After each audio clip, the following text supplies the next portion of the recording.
Okay चलिए, खैर market की बात तो हमेशा ही करते हैं। इस लास्ट हेडलाइन से शुरुआत कर लेते हैं फिर, क्योंकि शानदार जीत और वीरू हष्टा गुड आफ्टरनून।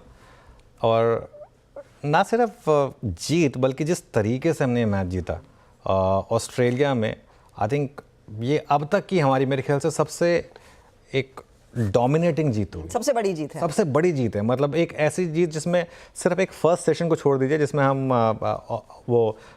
पहले दिन थोड़ा सा डाउन ऑन आउट थे, उसके बाद से सेकंड सेशन के टुवर्ड्स द एंड से लेके इस मैच में कोई भी एक सेशन ऐसा नहीं रहा, कोई भी एक घंटा ऐसा नहीं रहा, कोई भी एक पीरियड ऐसा नहीं रहा जिसमें आपको ये लगा हो कि ऑस्ट्रेलिया की डोमिनेंस है।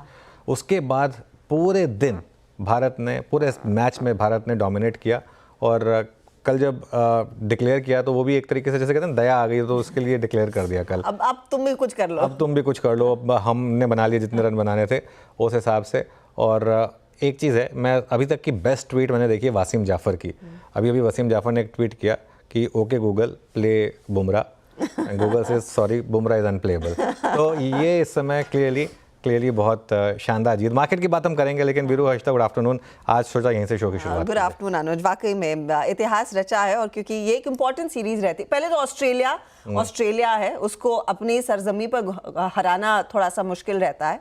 और पर्थ वाला जो फील्ड है, जो पिच है, उसमें ऑस्ट्रेलिया का हमेशा डोमिनेंस रहता है। आई थिंक पहली बार हम पर्थ में ऑस्ट्रेलिया को हरा पाए हैं, तो वो एक बड़ी चीज़। और of course biggest win, I think third biggest win overseas Bharat की। मेरे ख्याल में हमारी रैंकिंग वो ऊपर की ऊपर और मजबूत हो गई है। हाँ नहीं, लेकिन स्पेशली ना कॉन्टेक्स्ट में, और मैं और वीरू बात कर रहे थे, वीरू कॉन्टेक्स्ट भी देखिए, हम अभी सीरीज वाइट वॉश से उभरे हैं अपने घर पर। उस कॉन्टेक्स्ट में जहाँ टीम का मोराल काफ़ी डाउन होगा, वहाँ पर इस तरीके की जीत आई थिंक क्लियरली। और बुमराह, एक चीज़ है, रोहित शर्मा मेरे ख्याल से टेस्ट क्रिकेट में और शायद 1-2 साल ही बचे हैं उनके, ज़्यादा बचे नहीं हैं। तो आई थिंक हमारे पास एक अच्छा सक्सेसर उनके बुमराह के रूप में क्लियरली यहाँ पर बनता हुआ दिखाई दे रहा है। Viru good afternoon. Good afternoon Anuj. वाकई, और सैटरडे संडे ये मैच भरपूर हमने लुत्फ उठाया, और लग रहा था कि आज इसकी समाप्ति हो जाएगी और एक अच्छे नोट पे। मैं बिल्कुल सही कहा आपने अनुज, मेरे ख्याल से इतना एग्रेसिव, हर सेशन को डोमिनेट करना, इतना खूबसूरत टेस्ट मैच था ये, वाकई दिल जीत लिया। अब अगला है मेरे ख्याल से एडिलेड, है ना? एडिलेड, वहाँ अभी गैप है, अब एडिलेड दिसंबर में मैच है। हाँ ओके, चलिए अब अनुज एक काम करते हैं, आते हैं लेवल्स पे। इंडिसेस को अगर आप देखें तो आज हमें एक सब्सटेंशियल गैप अप मिला, एक समय करीब 400 अंक ऊपर, लेकिन अभी तक के इंडेक्स को लेवल को देख के थोड़ी मायूसी हुई। और अप्रोच क्या रहेगी इस क्लोजिंग में? बिल्कुल वीरू, देखिए बिल्कुल आपने सही कहा, फॉलो थ्रू मिसिंग रहा आज। एक मार्केट में जो मेरी एक बेस वो था कि हम ऊपर खोलेंगे, उसके बाद थोड़ी प्रॉफिट बुकिंग होगी, लेकिन उसके बाद सेकंड हाफ में वापस बाइंग होगी। हो सकता है आखिरी के घंटे में आ भी जाए वीरू, यू नेवर नो। लेकिन अब तक का price action without a doubt थोड़ा डिसअपॉइंटिंग रहा है। खैर फॉलो थ्रू बाइंग नहीं आई, एक्चुअली प्रॉब्लम ये हो गई। और आईटी जिस तरीके से कोलैप्स हुआ है, सुबह शुरू में हल्की से डिक्लाइन आई, लेकिन अब सेकंड हाफ में जिस तरीके से आईटी वापस कोलैप्स हुआ, उसने आई थिंक थोड़ा सा मूड खराब किया। हालांकि बैंक निफ्टी और मिड कैप में अभी भी आउट परफॉर्मेंस है। तो बड़ा सवाल तो यही है अभी भी वीरू की, क्या ट्रेंड बदल गया? अब आपने लेवल की बात की, स्ट्रैटेजी की बात की, मेरा मानना अभी भी यही है कि अभी भी, और मैं इतनी जल्दी अपना व्यू नहीं चेंज करूंगा, अनलेस मार्केट कंप्लीटली कोलैप्स हो जाए, डे लो पर बंद हो जाए, 24,000 के स्टॉप के साथ अब इस मार्केट में लॉन्ग रहने की ज़रूरत है और हर डिप को बाय करने की ज़रूरत है, क्योंकि रिस्क रिवॉर्ड काफ़ी अच्छा है। 24,000 मतलब यहाँ से आप करीब आप समझ लीजिए 200 पॉइंट नीचे हैं, ठीक है। लेकिन अगर ये चला मामला तो 25,000, 25,500 तक के दरवाजे ओपन होंगे मार्केट के लिए। तो ये मेरा मानना है 24,300, 24,400 आज का जो हाई प्लेस्ड है, वहाँ पर रेजिस्टेंस है। और अगर वो निकला 24,800 से 25,000। आई थिंक एक चीज़ जो मैं लगातार कहता आ रहा हूँ कि अगर आपको इस मार्केट में लॉन्ग करना है तो बैंक निफ्टी के थ्रू करिए, क्योंकि वो स्ट्रॉन्गर इंडेक्स है। बैंक निफ्टी अभी भी देखिए, इंटरडे चार्ट बैंक निफ्टी का कंपेयर टू निफ्टी बेटर है। बैंक निफ्टी अभी भी करीब 900 पॉइंट के करीब ऊपर है, और ये अभी भी एक रिलेटिवली बेटर चार्ट है।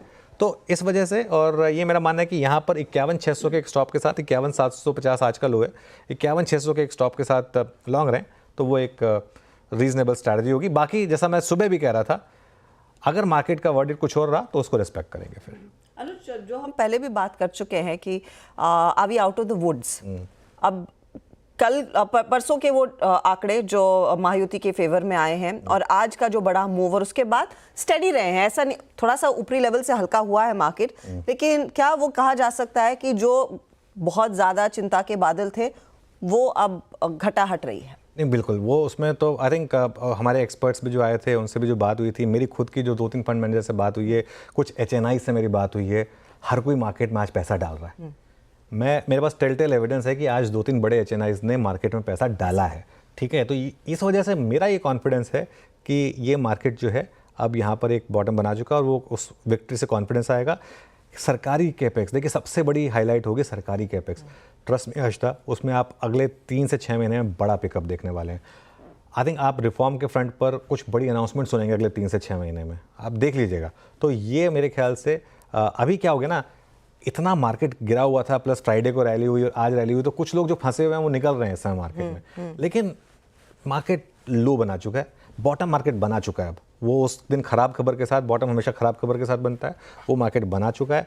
अब ये हो सकता है कि आज नहीं आए रैली, सेकेंड हाफ में ना आए, मंडे कल आ जाए, परसों आ जाए, लेकिन ये व्यू मेरा इसमें इंटैक्ट है कि अब मार्केट धीरे धीरे 2500 उस तरफ बढ़ेगा। तो यहाँ से अब धीरे धीरे करके मोमेंटम बढ़ेगा ज़रूर। वीरू बताइए, स्टॉक्स जिसमें सबसे ज़्यादा वो एविडेंस दिख रहा है कि अब ये रैली टिकेगी और आंकड़े और मजबूत रहेंगे। देखिए हर्षदा, गुड आफ्टरनून। देखिए कैपिटल गुड्स आज both in terms of technical, derivatives और रोल ओवर, इन तीनों अगर आप मापदंडों पे देखें तो सबसे स्ट्रॉन्ग लग रहा है कैपिटल गुड्स। इसमें भी मैं पिक करूंगा कमेंट्स को, ऑल दो ये इस वक्त करीब 5.5% ऊपर है, बट प्लेसमेंट आज का लो 200 डे एक्सपोनेंशियल मूविंग एवरेज क्या क्रॉस किया इंटरडे में 1020, क्या अटेम्प्ट कर रहा है अप्रॉक्सीमेटली 3590 के आसपास, 3580 के आसपास, जिसके स्लोपिंग 50 और 100 डे एक्सपोनेंशियल मूविंग एवरेज है। बट प्लेसमेंट बहुत स्ट्रॉन्ग है। डायरेक्टर साहब एक काम कीजिएगा please, OI and roll overs दोनों रखिएगा कि करंट मंथ फ्यूचर्स है जहाँ पे OI करीब 2.25 लाख शेड हुआ। अब क्या हुआ, ये वो स्टॉक है जिसने इस सीरीज में सब्सटेंशियल शॉर्ट देखे थे।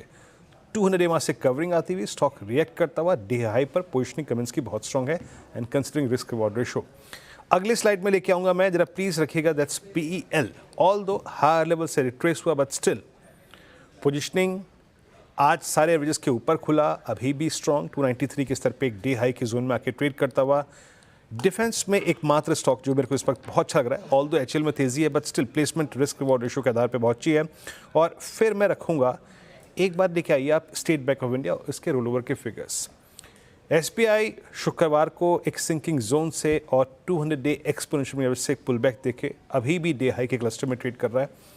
मैं देख रहा हूँ कि आज 800 से लेकर जो 820 है नेक्स्ट मंथ की, यानी दिसंबर की स्ट्राइक्स में पुट राइटिंग है। तो आज SBI एक हो गया कमेंट्स कैपिटल गुड्स से, एक हो गया SBI private PSU banking space से और एक डिफेंस से BEL। हर्षदा, यहाँ काफ़ी मजबूत ट्रेड और इनफैक्ट वो सरकारी बैंक और सरकारी कंपनियों का तो बोलबाला है। चलिए फटाफट से आपके लिए वो ट्रेंडिंग काउंटर स्क्रीन पर लेकर आएंगे, फिर बात करेंगे हमारे जानकारों से। दिखाइए आज जो मोमेंटम आया है वो जैसे वीरू मेंशन कर रहे हैं, SBI जैसे काउंटर्स के बल पर आया है, BEL जैसे काउंटर्स के बल पर आया, आप ONGC देखिए, श्रीराम फाइनेंस देखिए। अदानी ग्रुप शेयरों में भी एक बहुत स्मार्ट पुल बैक देखने को मिला है, खासतौर से पिछले हफ्ते की धुलाई के बाद। यहाँ पर हमने देखा है कुछ शॉर्ट पोजीशंस कवर हुई है तो कुछ तेजी के पोजीशंस भी आई हैं। कैपिटल गुड्स जो वीरू बार बार कह रहे थे, सीमेंस देखिए, कमेंस देखिए, 6% का इजाफा। HPCL में एक अच्छा मोमेंटम 5% ऊपर और हिंद कॉपर भी करीब 4.5 से 5% की तेजी पर है। लेकिन कुछ स्टॉक्स बैकफुट पर हैं, JSW स्टील, और ये होना था क्योंकि सेंसेक्स से बाहर होगा जोमेटो को जगह बनाने के लिए, तो जब तक ये एक्शन नहीं हो जाता थोड़ा सा स्टॉक स्लाइड करेगा नीचे। टेक्नोलॉजी कंपनियों ने आज थोड़ा सा बैकफुट लिया है, एक ब्रीदर लिया है, तो इन्फी कुछ मुनाफा वसूली, HCL टेक मुनाफा वसूली कर दिखा रहा है और नाल्को भी थोड़े से नरमी के साथ ट्रेड करता हुआ। ये कुछ काउंटर्स हैं जहां पर हमने देखा है कुछ पोजीशंस हल्की हुई हैं। हमारे साथ हमारा पैनल तैयार है। फंडामेंटल्स के लिए शरद अवस्थी से बात करेंगे, टेक्निकल कॉल्स के लिए प्रकाश गाबा, प्रशांत सावंत, राजेश सातपुते, राजेश पालविया, अमित सेठ और साथ ही साथ शिल्पा राउत है। 2:20 पर यतिन आपको बताएंगे आज दोपहर आखिरी आधे घंटे में दरअसल MSCI की जो रीबैलेंसिंग आएगी उसका कितना इम्पैक्ट फ्लोज पर रहेगा, उस पर बातचीत होगी। फिर हम बात करेंगे तो 30 के आसपास हमारे दिल्ली इकोनॉमिक ब्यूरो चीफ से। दिल्ली में सीएनजी और पीएनजी में क्यों दामों में बढ़त नहीं आई है, उस पर एक पर्सपेक्टिव। फिर 240 पर महाराष्ट्र में जो महायुति की प्रचंड जीत पर बाजार आज झूमा है, इसमें निवेश के मौके क्या हैं? कंप्लीट सर्कल के गुरमीत चड्ढा, प्रकाश दीवान और साथ ही साथ निर्मल बांग के राहुल अरोड़ा के निवेश मंत्र क्या है, किन स्टॉक्स पर आपकी नजरें होनी चाहिए, उसका एक अंश आपके सामने करेंगे पेश। 250 पर अल्फा एक्यूरेट एडवाइजर्स के एमडी राजेश कोठारी हमारा साथ देंगे। फिर 3 बजे यतिन को जोड़ेंगे डीलिंग रूम के साथ। बीटीएसटी एसटीबीटी ट्रेड्स क्लोजिंग की रणनीति और क्लोज की तरफ भी बढ़ेंगे। तो ये है आपके लिए पूरा खाका इस समय का। चलिए, तो आपने क्रम को समझा, अभी काम करते ट्रेड्स पिक करते हैं। निफ्टी एक अटेम्प्ट करता हुआ फिर 24,200 की ट्रैजेक्टरी को रीगेन करने का। प्रकाश सर, गुड आफ्टरनून, आपका ट्रेड इस वक्त का? Good afternoon to you. Trade इस वक्त पसंद है मुझे, आई थिंक वो है गोदरेज कंज्यूमर। इसमें तेजी है, 12 1 2 3 4 पर ट्रेड कर रहा है। स्टॉप मेरे ख्याल से होना चाहिए 1225 का, ज्यादा नहीं है मेरे ख्याल से। ऑन द अपसाइड जो टारगेट है 1260 के, इस पे लोअर ट्रेड कल तक हो सकता है। गोदरेज कंज्यूमर, इसमें तेजी है। ओके, गोदरेज सीपी 1234 पे स्क्रीन पे कॉल गई है। It's long trade on Godrej consumer products पे। राजेश सतपुते जी, गुड आफ्टरनून, आपका trade? Very good afternoon Viren, and good afternoon everyone. Viren, देखिए मेरी नज़र भी इसी सेक्टर पे है, तो मेरा पिक रहेगा कोलगेट। अगर आप कोलगेट का स्ट्रक्चर देखें तो 2800 2820 पे यहाँ पे सपोर्ट है। स्विंग ट्रेडिंग के हिसाब से मुझे लगता है कि हम 2800 के नीचे थोड़ा स्टॉप लॉस रखेंगे, that will be more than enough. तो 2790 का स्टॉप लॉस रखे, कोलगेट बाय करे। इसका जो टारगेट दिखता है वो रहेगा 2920 से लेके 2950। ओके, तो ये फिलहाल कोलगेट पर इस समय नजरिया बाय साइड का। प्रशांत, गुड आफ्टरनून, बताइए आपका। आई थिंक प्रशांत बाद में आएंगे, सॉरी। पालविया जी, बताइए आपका ट्रेड क्या रहेगा? अमित, आफ्टरनून, आपका ट्रेड क्या रहेगा? जी good afternoon Arshita ma'am, good afternoon Anuj ji, Viren ji and everybody on the panel. मेरा ट्रेड इस समय मैम रहेगा हिंदुस्तान यूनिलीवर। स्टॉक में हमने रिसेंटली एक अच्छा खासा पुल बैक देखा था, एक करेक्टिव फेज देखा था। स्टॉक ने अपने एक वीकली सपोर्ट पे एक बेस बनाया अच्छा खासा, this price and RSI divergence. आज के सत्र में हमने देखा कि स्टॉक ने अपना 10 डेमा भी क्रॉस कर लिया and is on the verge of crossing the 20 डेमा। तो मुझे लगता है कि यहाँ पे एक पुल बैक अभी भी और बनता है। 2496 एचयूएल का प्राइस है, इसे बाय करें। स्टॉप लॉस रहेगा 2350 का और हमारे टारगेट्स रहेंगे 2550 एंड 2600। 2550 2600। एक सिरे से 3 एफएमसीजी स्टॉक्स आ गए हैं, गोदरेज कंज्यूमर, कोलगेट और एचयूएल। शिल्पा जी नमस्कार, बताइए ट्रेड क्या रहेगा? जी गुड आफ्टरनून एवरीवन। मेरा ट्रेड रहेगा क्रॉम्पटन में। क्रॉम्पटन मुझे लगता है कि काफी दिनों के बाद स्ट्रेंथ के साथ ब्रेकआउट दे रहा है, अब 400 ट्रेड कर रहा है। तो यहाँ पे फ्यूचर्स में आप बाई कीजिए, 406 चल रहा है। यहाँ पे स्टॉप लॉस 398 का रखिए। पहला टारगेट रहेगा 419 का, इसके ऊपर सस्टेन करता है तो 425 से लेके 430 के भी लेवल्स आ सकते हैं। 406.85 पे क्रॉम्पटन आपकी कॉल है और नवंबर फ्यूचर्स में शॉर्ट कवरिंग है। 406.7 पे ट्रेड करता हुआ। शरद जी नमस्कार। शरद जी, एक तो प्रश्न आपसे ये है, आज एफएमसीजी में स्ट्रॉन्ग बाइंग हायर लेवल्स पर सस्टेन करते हुए स्टॉक्स, ये वैल्यू बाइंग है थोड़ी सी, और आपका आज का टॉप कॉल क्या रहेगा? जी मेरे हिसाब से वैल्यू बाइंग ही है। मेरे हिसाब से ज्यादातर एफएमसीजी स्टॉक्स जो आपकी बाइंग जोन है उसके अपर बैंड में ऑलरेडी एंटर कर चुके हैं। यहाँ से अगले 8-10% करेक्शन तक मुझे लगता है जो वैल्यू बायर्स हैं वो ग्रेजुअली एक्यूमुलेट करने की कोशिश करेंगे इन भाव पे। अभी भी ऐसा नहीं है कि बहुत अट्रैक्टिव है वैल्यूएशन वाइज, बट मुझे लगता है जनरली जो वीकनेस का एक ट्रेंड है, खास करके रूरल और अर्बन डिमांड में स्लो डाउन वगैरह जो पिछली तिमाही में हमने देखा है, बाजार में शायद ये मैं भी एंटिसिपेट कर रहा हूँ कि इस क्वार्टर ऑनवर्ड्स वो ट्रेंड रिवर्स होता दिखेगा और काफी स्ट्रॉन्ग डिमांड के नंबर्स आएंगे रिटेल के साइड वगैरह पे भी। तो उसका एक इफेक्ट यहाँ पे भी दिखना चाहिए। नेगेटिव साइड पे थोड़ा पाम ऑयल प्राइसेस शायद इंटरनेशनली थोड़ा सा ऊपर गए हैं काफी तेजी से, तो वो थोड़ा सा नेगेटिव हो सकता है कुछ फूड बेस्ड कंपनीज के लिए। बट अदर देन दैट मुझे लगता है डिमांड साइड का पुल काफी स्ट्रॉन्ग रहना चाहिए अगली इस तिमाही में, जो करंट तिमाही चल रही है, तो उसका फायदा इनको मिलना चाहिए। मेरी रिकमेंडेशन है एशियन पेंट्स। मुझे लगता है काफी डिसेंट करेक्शन स्टॉक ने ऑलरेडी देख ली है। लार्जेस्ट पेंट कंपनी है, 50% से ज्यादा शेयर है, जो नए प्रोडक्ट्स लॉन्च कर रहे हैं वहां से लगातार इम्प्रूवमेंट कंपनी कर रही है और आगे वाले समय में भी वहां पे मार्केट शेयर बढ़ाने की बात कर रही है। तो मुझे लगता है थोड़ा बहुत जो नए इनकम्बेंट्स हैं उसकी वजह से इम्पैक्ट पड़ेगा डिमांड साइड पे। बट जिस टाइप का अर्बनाइजेशन का ट्रेंड इंडिया का है, पिछले दशक में शायद 3-4% अर्बनाइजेशन बढ़ी है, अगले 2 दशकों में ये उम्मीद की जा रही है कि अर्बनाइजेशन लगभग 13-14% बढ़ेगी, तो उसका फायदा एशियन पेंट्स को भी मिलना चाहिए।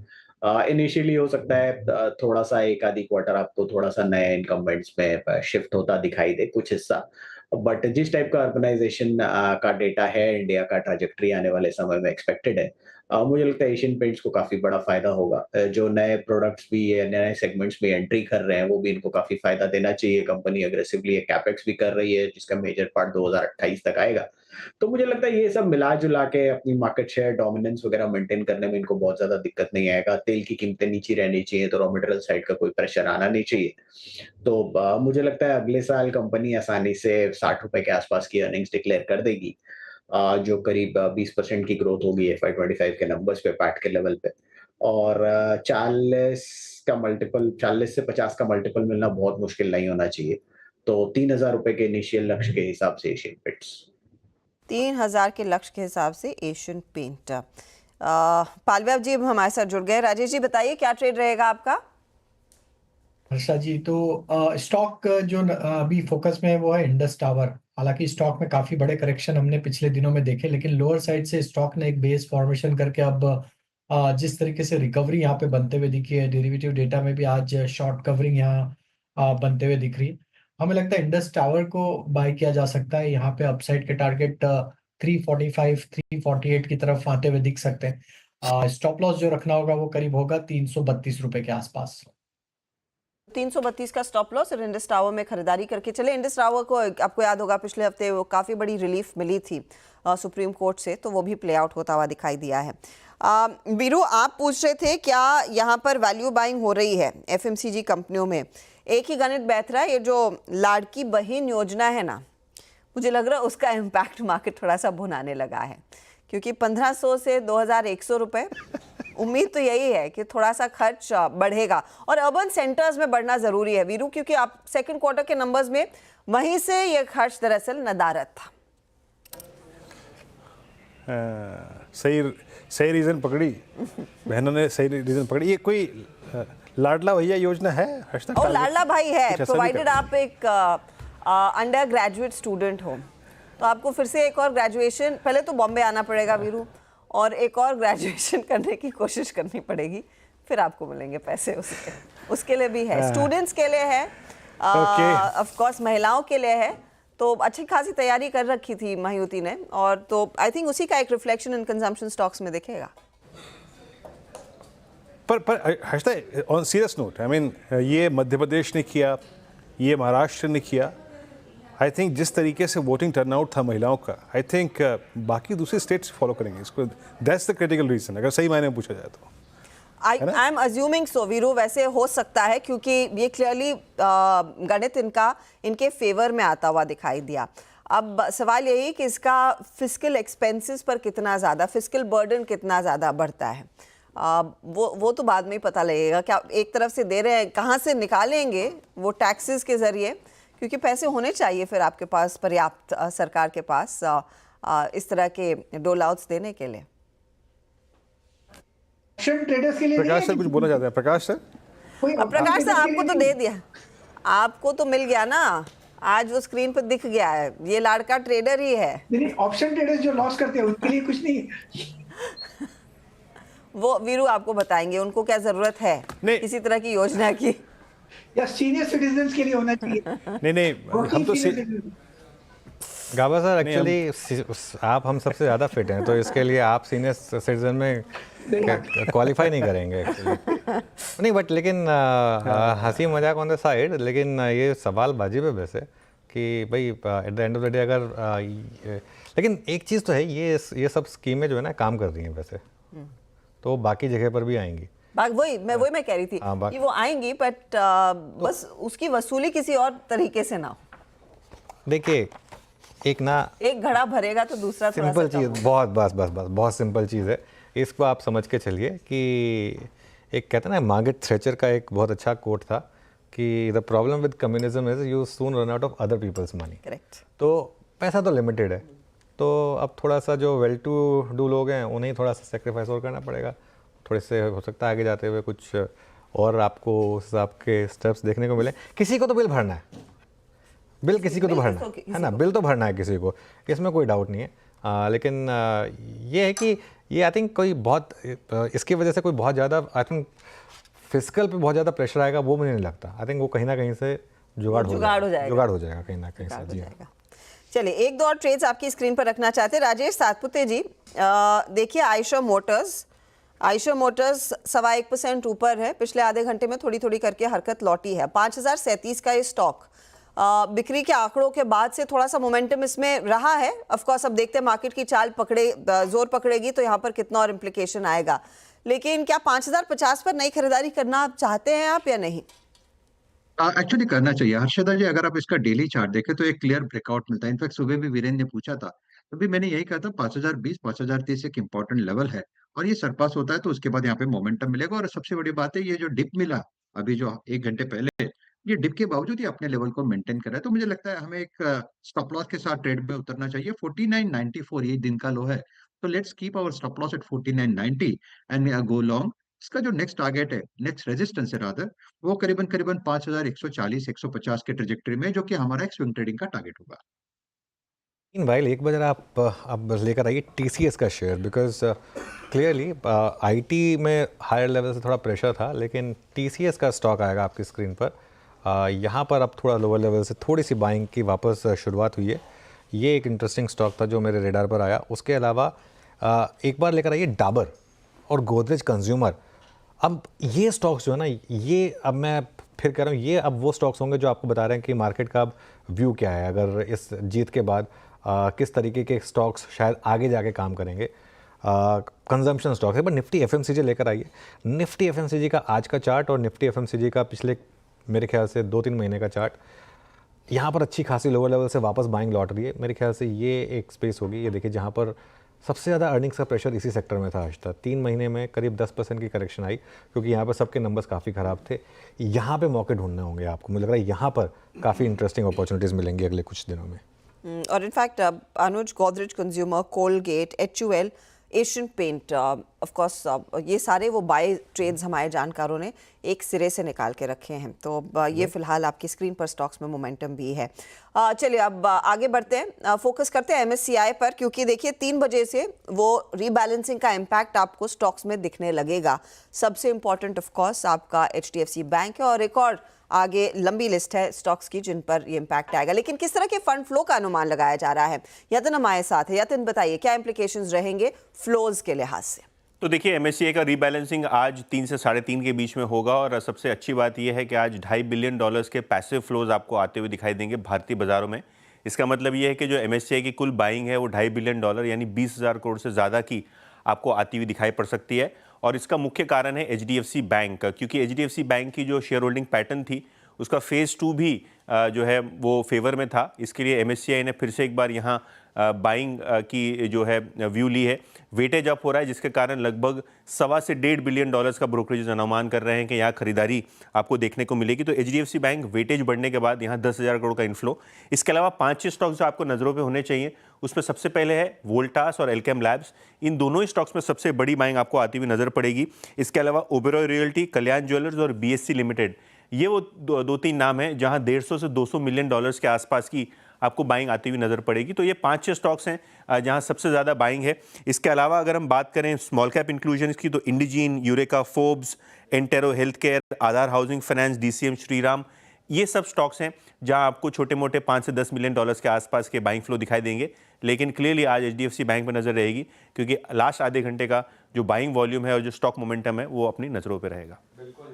शुक्रिया। आजकल मार्केट इतना स्मार्ट हो गया और इतना नज़र रखता है इन सब चीज़ों पर कि फाइनल डे तक शायद कुछ बचता ही नहीं है, सब कुछ पहले ही प्ले आउट हो जाता है। लेकिन नज़र रखेंगे इन सब स्टॉक्स पर। एक और सेट ऑफ स्टॉक्स लेकर आइए अब जरा, एक्चुअली एक ही स्टॉक लेकर आइए, IGL में आज सुबह सुबह खबर आई थी कि प्राइसेस बढ़े, लेकिन दिल्ली के अलावा बाकी शहरों में बढ़े। MGL ने भी प्राइस बढ़ाए मुंबई में और उसके आसपास के इलाकों में, लेकिन दिल्ली में क्यों नहीं बढ़ रहे मामले प्राइसेस, और ये समझना ज़रूरी होगा। लक्ष्मण जी के पास चलते हैं और लक्ष्मण जी से जानते हैं कि ऐसा क्या हो रहा है कि दिल्ली में प्राइस हाइक नहीं हो रही है, बाकी सब ये दिल्ली वालों को स्पेशल फेवर क्यों दिया जा रहा है लक्ष्मण जी? नहीं, स्पेशल फेवर इसलिए दे रहे हैं ताकि अभी अब इनको चुनना है कि अगली सरकार दिल्ली में कौन आने वाली है, और अगले 1 से 1.5 महीने में चुनाव की तारीखों का ऐलान होगा।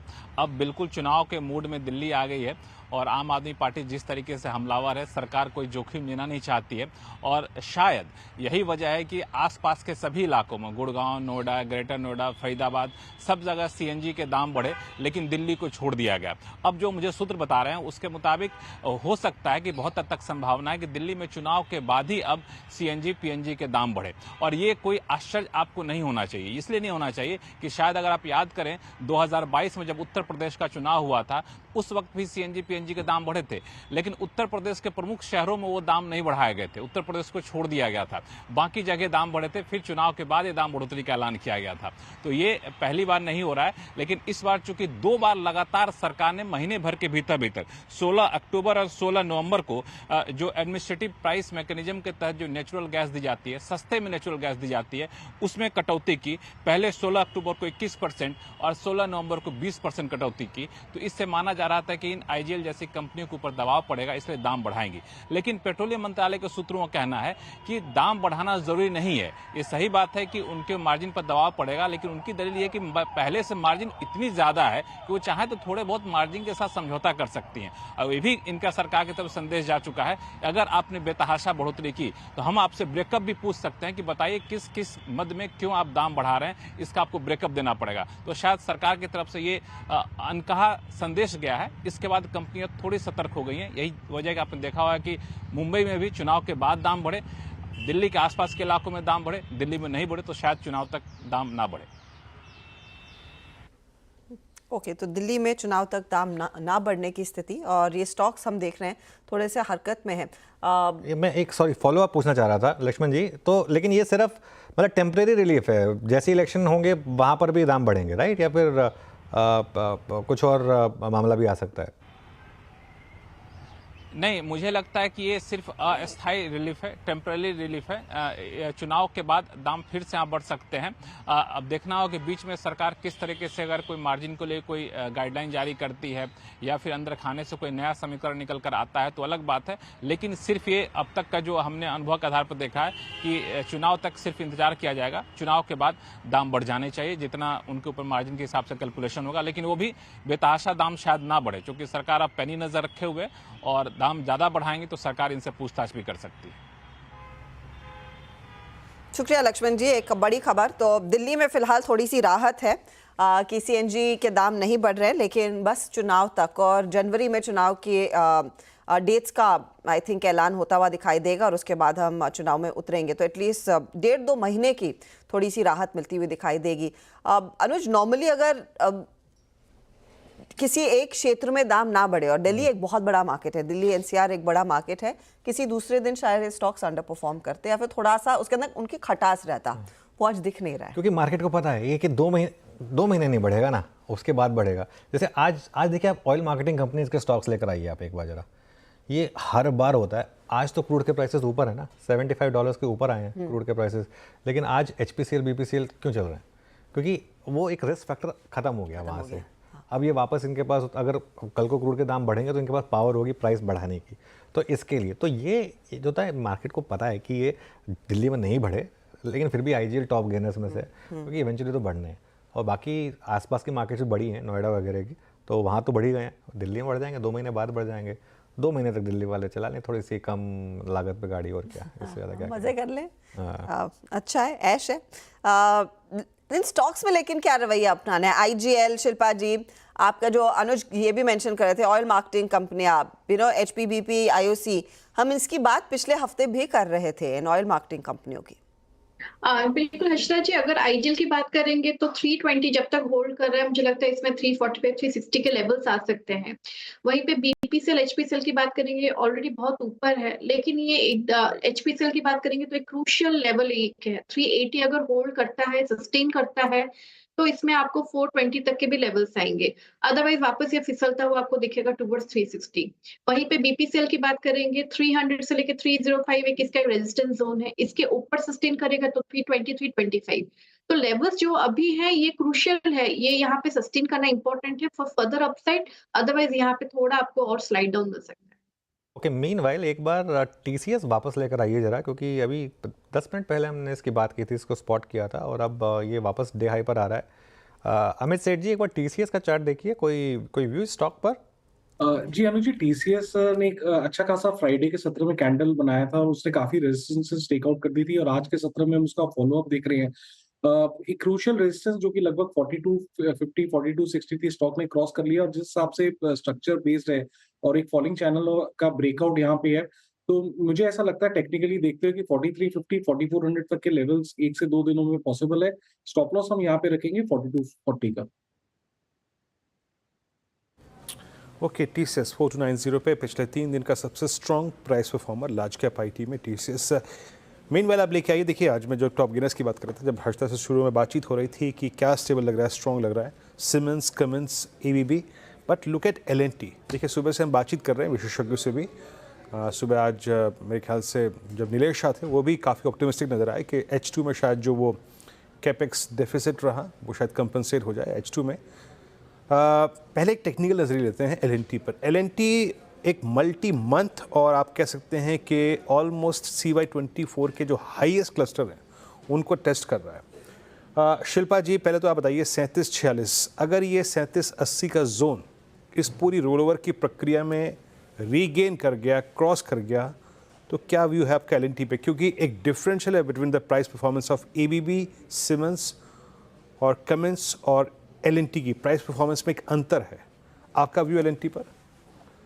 जी बिल्कुल, यहाँ पे वीरेंद्र जी मैं काफी बुलिश हूँ एलएनटी पे। ये एक्चुअली 3800 के ऊपर और ज्यादा स्ट्रेंथ दिखाएगा, लेकिन फिर भी अभी भी जिस तरह से मोमेंटम है, मुझे लगता है कि किसी को अभी भी लॉन्ग जाना है तब 3650 के स्टॉप लॉस से लॉन्ग जा सकते हैं।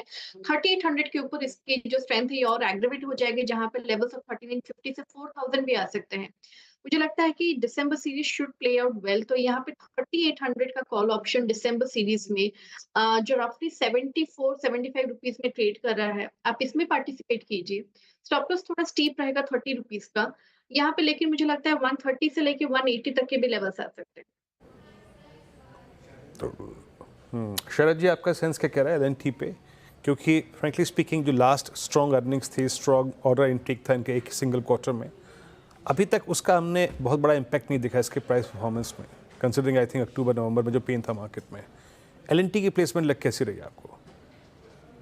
देखिए, वैल्यूएशन वाइज मुझे लगता है कैपिटल गुड्स में सबसे अट्रैक्टिवली प्राइस शेयर है। अगर आप एसओटीपी पे 2 हिस्सों को भी देख लें जो आईटी वाली सब्सिडियरीज हैं इनकी, वहाँ भी मुझे लगता है कि एलटीटीएस और एलटीटीएस में पॉजिटिवली सरप्राइज करने की एबिलिटी है, खास करके एलटीआई में ज़्यादा, क्योंकि वहाँ पे पोस्ट मर्जर सिनर्जीज जैसे जैसे आती हैं, तो कुछ एसओटीपी का पार्ट जो करीब 35-40% है वो वहाँ से आता है, तो उसका फायदा इनको मिलना चाहिए। और इसके अलावा जो कोर बिजनेस है वहाँ भी कंपनी काफी अग्रेसिवली आगे बढ़ रही है, तो उसका भी फायदा मिलना चाहिए। अगर हैदराबाद मेट्रो से रिलेटेड कुछ होता है डेवलपमेंट, तो वो भी एक पॉजिटिव डेवलपमेंट हो सकता है, काफी पैसा फ्री अप हो जाएगा। और वैल्यूएशन वाइज मुझे लगता है ये सबसे अट्रैक्टिवली प्राइस्ड स्पेस में है, कैपिटल गुड्स वाले स्पेस में। तो हम लोग तो ओवरवेट है स्टॉक पे, हमें लगता है कम से कम भी यहाँ से आपको 800 से 1000 रुपए की अपसाइड तो मिलनी चाहिए।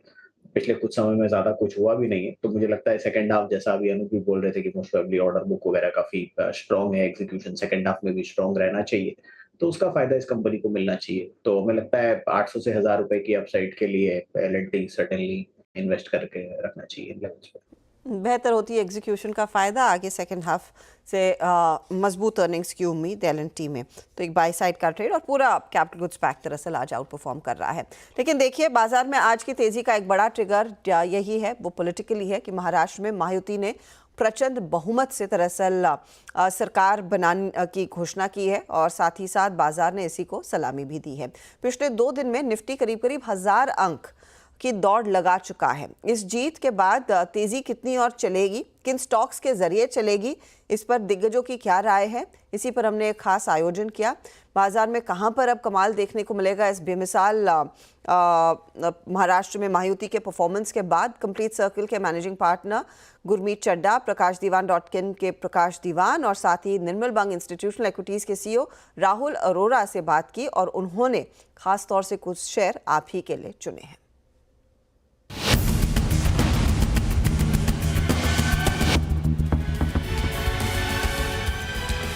चलिए अब काम करते हैं, हमने थीम्स डिस्कस कर दी, अब आ जाते हैं थोड़े से स्टॉक आइडियाज़ पर।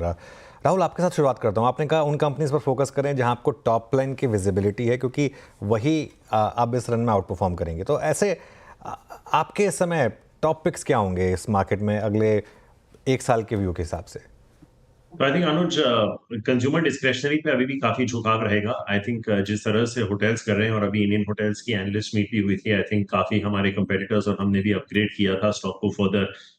तो हमें लगता है कि 13, 14, 15% की ग्रोथ तो आ जाएगी टॉप लाइन पे, जिस तरह से प्रीमियमाइजेशन और ARR ग्रोथ है, और जस्ट जनरली डिमांड ग्रोथ भी। आई थिंक वो एक अच्छा स्पेस हो सकता है। क्विक सर्विस रेस्टोरेंट्स में अनुज, जब जो हम चैनल चेक्स कर रहे हैं, वो actually the worst seems to be behind, तो आई थिंक वो एक स्पेस हो सकता है। और एविएशन। सो आई थिंक जब कंज्यूमर डिस्क्रेशनरी की बात हो रही है तो ये थीम। अगर हम लार्ज कैप्स की बात करें Anuj, I think HDFC bank would land up being one name. I think हमारे यहाँ पे we are expecting at least 15-16% growth over the next 2 years।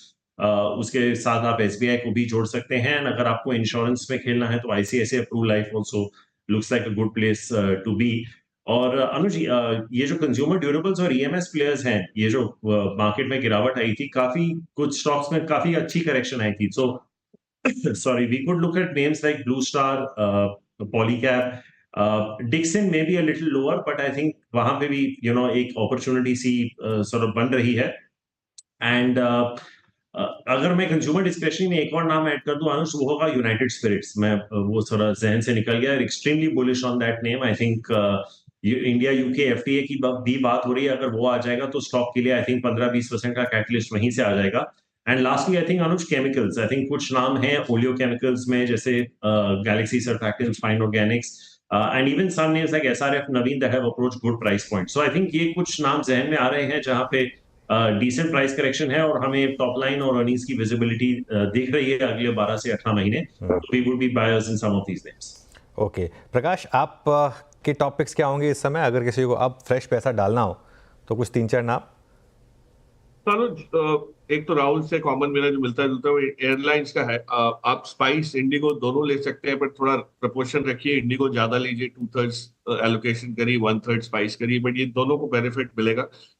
दूसरा मुझे लगता है वेल्सपन कॉप का जो बिजनेस प्रोफाइल है, जो काम ये लोग कर रहे हैं, जो कैपेसिटी इनके पास है, और आगे चल के जो ग्लोबली भी जो चीजें चेंज हो रही है, वहां पे आपको एक बहुत बढ़िया इंप्रूवमेंट ऑलरेडी है और थोड़ा सा दिखता रहेगा।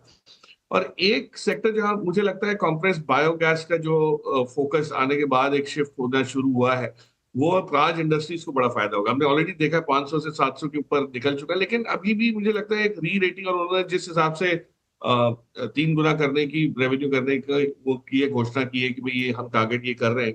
आई think that can be a very positive risk. और देखिए, मार्केट गिरेगी तो वापस हम डिफेंसिव पे आ जाएंगे, तो फार्मा को नाम भूलिए। वहां पे एक पर्टिकुलर सिंजीन करके कंपनी है, रिसर्च में है। हम लोग सब जानते हैं कि जो बायोकॉन ने काम शुरू किया था, उसको आगे एक्चुअली सिंजीन बढ़ा पाया है, और इस कंपनी की भी री रेटिंग जो है, ये रफ्तार जो पकड़ सकती है। बहुत इंटरेस्ट है लोगों को इसमें, इसके कामकाज में, और मुझे लगता है स्टॉक में भी इंटरेस्ट जो है वो कायम रहेगा। सो ये कुछ नाम है, बट अगेन थोड़ा सा मैं लॉन्गर टर्म व्यू से ले रहा हूँ, नॉट इमीडिएट इम्पैक्ट। ये रिजल्ट जो आए इलेक्शन रिजल्ट, उससे नेसेसरी नहीं है कि उसी की वजह से हो रहा हो सब। ओके गुरमीत, आपके टॉप स्टॉक्स टू बाय क्या होंगे इस मार्केट में अब? तो अनुज, एक तो मैं रूरल रिकवरी जो मैंने चर्चा करी, मुझे लगता है अब आपको जो अर्बन से रूरल का शिफ्ट आपको देखने को मिलेगा बहुत सारी स्टेट्स में। तो मैं M&M पे लेके काफी कंस्ट्रक्टिव हूँ। उन्होंने ट्रैक्टर का गाइडेंस डबल डिजिट दिया है, उनका मार्केट शेयर करीबन 43% हो गया है ट्रैक्टर्स में। अगर आप मार्जिन देखें, इंडस्ट्री लीडिंग है, इनफैक्ट उसने बेटर किया है मार्जिन फ्रंट पे मारुति से भी। और मुझे लगता है कुछ स्टेज पे आपको वैल्यू अनलॉकिंग भी देखने को मिलेगी M&M में, जो कि एक ट्रिगर हो सकती है स्टॉक में। एसयूवीज में वापस से लगभग 20% मार्केट शेयर आ गया, जो उनका 2014 में होता था। और टॉप 6 में से टॉप 5 बेस्ट सेलिंग एसयूवीज उनकी है। तो light commercial vehicle, SUV, tractor तीनों सेगमेंट में अच्छा कर रहे हैं। और नया ईवी लॉन्च का भी जो है वो भी जो ईवी पोर्टफोलियो में एक गैप है वो कवर होगा। ट्रैवल पे मैं एग्री करता हूँ प्रकाश सर से, मुझे लगता है कि इंडिगो एक बहुत अच्छा प्ले है। बहुत सारी वेडिंग्स भी हैं अगले 40-50 दिन में, तो ओवरऑल जो ये ट्रैवल टूरिज्म कंजम्पशन बास्केट है, ये अर्निंग सपोर्ट देगा। अगला क्वार्टर अच्छा होना चाहिए फेस्टिव सीजन के बिहाफ पे। तो उसमें हम ज़ोमैटो भी जोड़ते हैं, मैंने कई बार चर्चा की है। क्विक कॉमर्स इंडिया में वर्ल्ड में इतना सक्सेस नहीं हुआ, लेकिन इंडिया में हुआ है क्योंकि हमारी जो डिस्ट्रीब्यूशन रीच है वो 3 टाइम्स है यूएस से। नंबर ऑफ रिटेल आउटलेट्स हैं, जो सप्लाई चेन्स हैं, तो इंडिया अपने आप में एक यूनिक मार्केट है और यहाँ पे अभी बहुत वैल्यू अनलॉकिंग होनी है। ये हमारे पास कोई भी एक प्योर ई-कॉमर्स प्ले नहीं है। जो जो मुझे लगता है ये स्पेस अपने आप में सेक्टर $100-200 बिलियन का होगा अगले कुछ सालों में, तो लॉन्ग टर्म व्यू है। और जैसा मैंने आपको बोला अनुज, मेरा आईटी पे व्यू चेंज होगा। मुझे लगता है यूएस में कॉर्पोरेट टैक्सेस कम होंगे। यूएस को उनको मेक इन अमेरिका वापस ग्रेड करना है, उसका एक ही तरीका है मैन्युफैक्चरिंग को कॉम्पिटिटिव करने का। तो आईटी स्टॉक जो आईपी रिलेटेड है और कम सर्विस रिलेटेड है, वहां पे निगाह रहेगी। परसिस्टेंट है, न्यूजेन है, और भी कुछ नाम है जिन्हें हम स्टडी कर रहे हैं। तो ये एक ब्रॉडर थीम हमारी रहेगी। और थोड़ा सा मैं, जैसे मैंने बोला, वुमेन सेंट्रिक प्लेस पे मैं थोड़ा और रिसर्च करना चाहूंगा। अभी मेरे को होम इम्प्रूवमेंट लगता है, जिसमें हमारे पोर्टफोलियो में स्टोकक्राफ्ट है। लास्ट ईयर उन्होंने इस साल उन्होंने 1600-1700 करोड़ का गाइडेंस दिया है। मार्जिन ऑलरेडी सिंगल डिजिट से डबल डिजिट में आ गया H1 में, तो आगे अच्छा लग रहा है।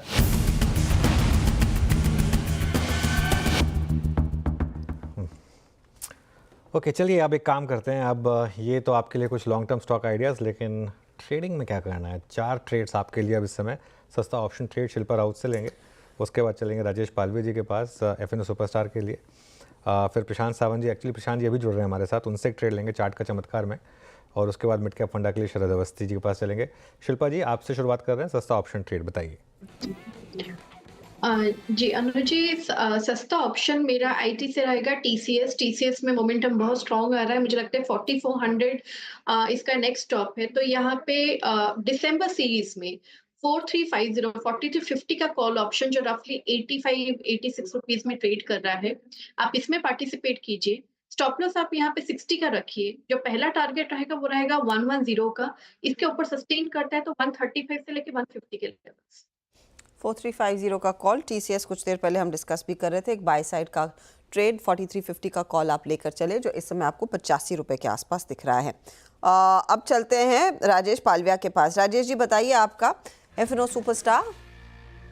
स्टॉक जो पसंद आ रहा है वो है लॉरस लैब। ये स्टॉक में देखें तो एक स्ट्रेंथ बनी हुई है। एक स्टॉक एक सस्टेन अप ट्रेंड में यहाँ पे डेली वीकली टाइम फ्रेम पे ट्रेड करते हुए दिख रहा है। जिस तरीके से यहाँ पे स्टॉक ने अपने प्रीवियस स्विंग हाई को भी अब ब्रेकआउट दिया है, हमें लगता है लॉरस लैब का ये मोमेंटम एक्सटेंड होते हुए दिखेगा। 545 548 के अपसाइड के टारगेट के लिए लॉरस लैब फ्यूचर्स बाय किया जा सकता है। डाउन साइड में स्टॉप लॉस रखेंगे करीब 524 के आसपास। ओके लॉरस लैब अभी इसमें एक्शन शुरू हुआ था, डे हाई पर आके ट्रेड करता हुआ, अच्छी short covering 8% OI shed current month futures में। प्रशांत अब जुड़ चुके हैं। प्रशांत, आपका आज का चार्ट का चमत्कार। जी अभिरू जी, अनुज जी, हर्षदा जी, गुड आफ्टरनून द पैनल। तो यहाँ पे मुझे लग रहा है कि अभिरू जी, मेरा ये नजरिया है कि यहाँ पे एक हायर बेस बनने की जरूरत है, हायर बॉटम रादर। तो उसके लिए एक रिट्रेसमेंट एक्सपेक्ट कर रहा हूँ मैं। वो हिसाब से डीएलएफ में एक शॉर्ट रेकमेंड करूंगा, करीबन 831 831 पे स्पॉट ट्रेड कर रहा है। मैं स्टॉप लॉस रखूंगा 846 845 के ऊपर 846। जो टारगेट में देख रहा हूँ वो होगा 805 से लेकर 800 805 800। ओवरऑल एक जो गैप है और 20 दिनों के एवरेज है, वहां तक एक डिप एक्सपेक्ट कर रहा हूँ। तो ये मेरा एक शॉर्ट ट्रेड होगा। Stop loss 846, target 805 800। ओके, तो ये होगी प्रशांत जी की ट्रेड। शरद जी आपका मिड कैप फंडा। जी हमारा मिड कैप फंडा होगा एफकॉन्स इंफ्रास्ट्रक्चर। लगभग 19,000 करोड़ के आसपास का मार्केट कैप है। रिसेंट आईपीओ है। शपोज जी पालनजी ग्रुप की फ्लैगशिप ईपीसी कंपनी है, इंजीनियरिंग एंड प्रोक्योरमेंट। 34,000 करोड़ के आसपास की ऑर्डर बुक है। हमारा ये मानना है कि जिस तरीके के complicated projects urban infra related ये कर रहे हैं, खास करके मेट्रोज वगैरह और ब्रिजेस वगैरह, उसका फायदा आपको नंबर्स में आने वाले समय में काफी रोबस्ट दिखना चाहिए। इस क्वार्टर के नतीजे भी सेटिस्फैक्टरी हैं और मुझे लगता है आने वाले क्वार्टर्स की कमेंट्री और स्ट्रॉन्ग स्ट्रांग होगी। तो अगले साल हम ये उम्मीद कर रहे हैं कि कंपनी 25 से 26 रुपए के आसपास की अर्निंग्स आसानी से रिपोर्ट कर देगी। जो पैसा इन्होंने रेज़ किया है उसमें से 600 करोड़ का डेट रिपेमेंट भी होगा। इसके पहले 2400 करोड़ के आसपास का डेट था, तो वो भी काफ़ी मैनेजेबल लेवल्स पे आ जाएगा। तो हमारा ये मानना है कि जिस टाइप के कॉम्प्लेक्स प्रोजेक्ट्स कंपनी कैटर करती है और पोस्ट डेट रिपेमेंट जैसे रिटर्न रेशियोज वगैरह निकल के आएंगे, 30 के आसपास का मल्टीपल मिलना बहुत मुश्किल नहीं होना चाहिए। और पोस्ट आईपीओ जो ऑर्डर बुक पाइपलाइन है वहां से भी कन्वर्जन स्ट्रांग होने चाहिए। तो 25-27 रुपए के आसपास की अर्निंग, 30 का मल्टीपल, तो 750 से 800 रुपए के शुरुआती लक्ष्य के हिसाब से एफकॉन्स इंफ्रास्ट्रक्चर एक काफी बढ़िया इन्वेस्टमेंट साबित होनी चाहिए। ओके, बिल्कुल। तो ये हो गई इस समय कुछ ट्रेड्स आपके लिए। मीनवाइल एक बार ज़रा निफ्टी लेकर आइए। अब वापस हम डे हाई पर जाने की कोशिश कर रहे हैं। 352 पॉइंट्स ऊपर, डे हाई पर तो नहीं लेकिन डे लो से अच्छी खासी रिकवरी है। 24,351 था डे हाई, तो सिर्फ 100 पॉइंट दूर रह गए। मीनवाइल कोटक महिंद्रा बैंक लेकर आइए ज़रा। कोटक महिंद्रा बैंक में अच्छी बाइंग, आईसीआईसीआई बैंक में अच्छी buying. I think bank Nifty जा रहा है वापस डे हाई के करीब 52,164 पर। और जो लगातार बात भी हुई है हर्षदा चैनल पर कि अगर लॉन्ग करना है तो बैंक निफ्टी बेटर है कंपेयर टू निफ्टी। और मीनवाइल वो जो एफएमसीजी वाली पॉकेट हमने पिक की थी उसमें आप जोड़ दीजिए हिंदुस्तान यूनिलीवर को। एक बार हिंदुस्तान यूनिलीवर का इंटरडे चार्ट लेकर आइए जरा स्क्रीन पर। आई थिंक ये थोड़ा सा लेट रियलाइजेशन है मार्केट के लिए, लेकिन प्लस अगर 1,500 रुपये महीने के आएंगे अकाउंट में तो सबसे पहले कहाँ खर्चा होगा। और आपका और वीरू का जो डिस्कशन था वो अलग चीज़ पे था, लेकिन जहाँ पर शुरू वहीं से हुआ था।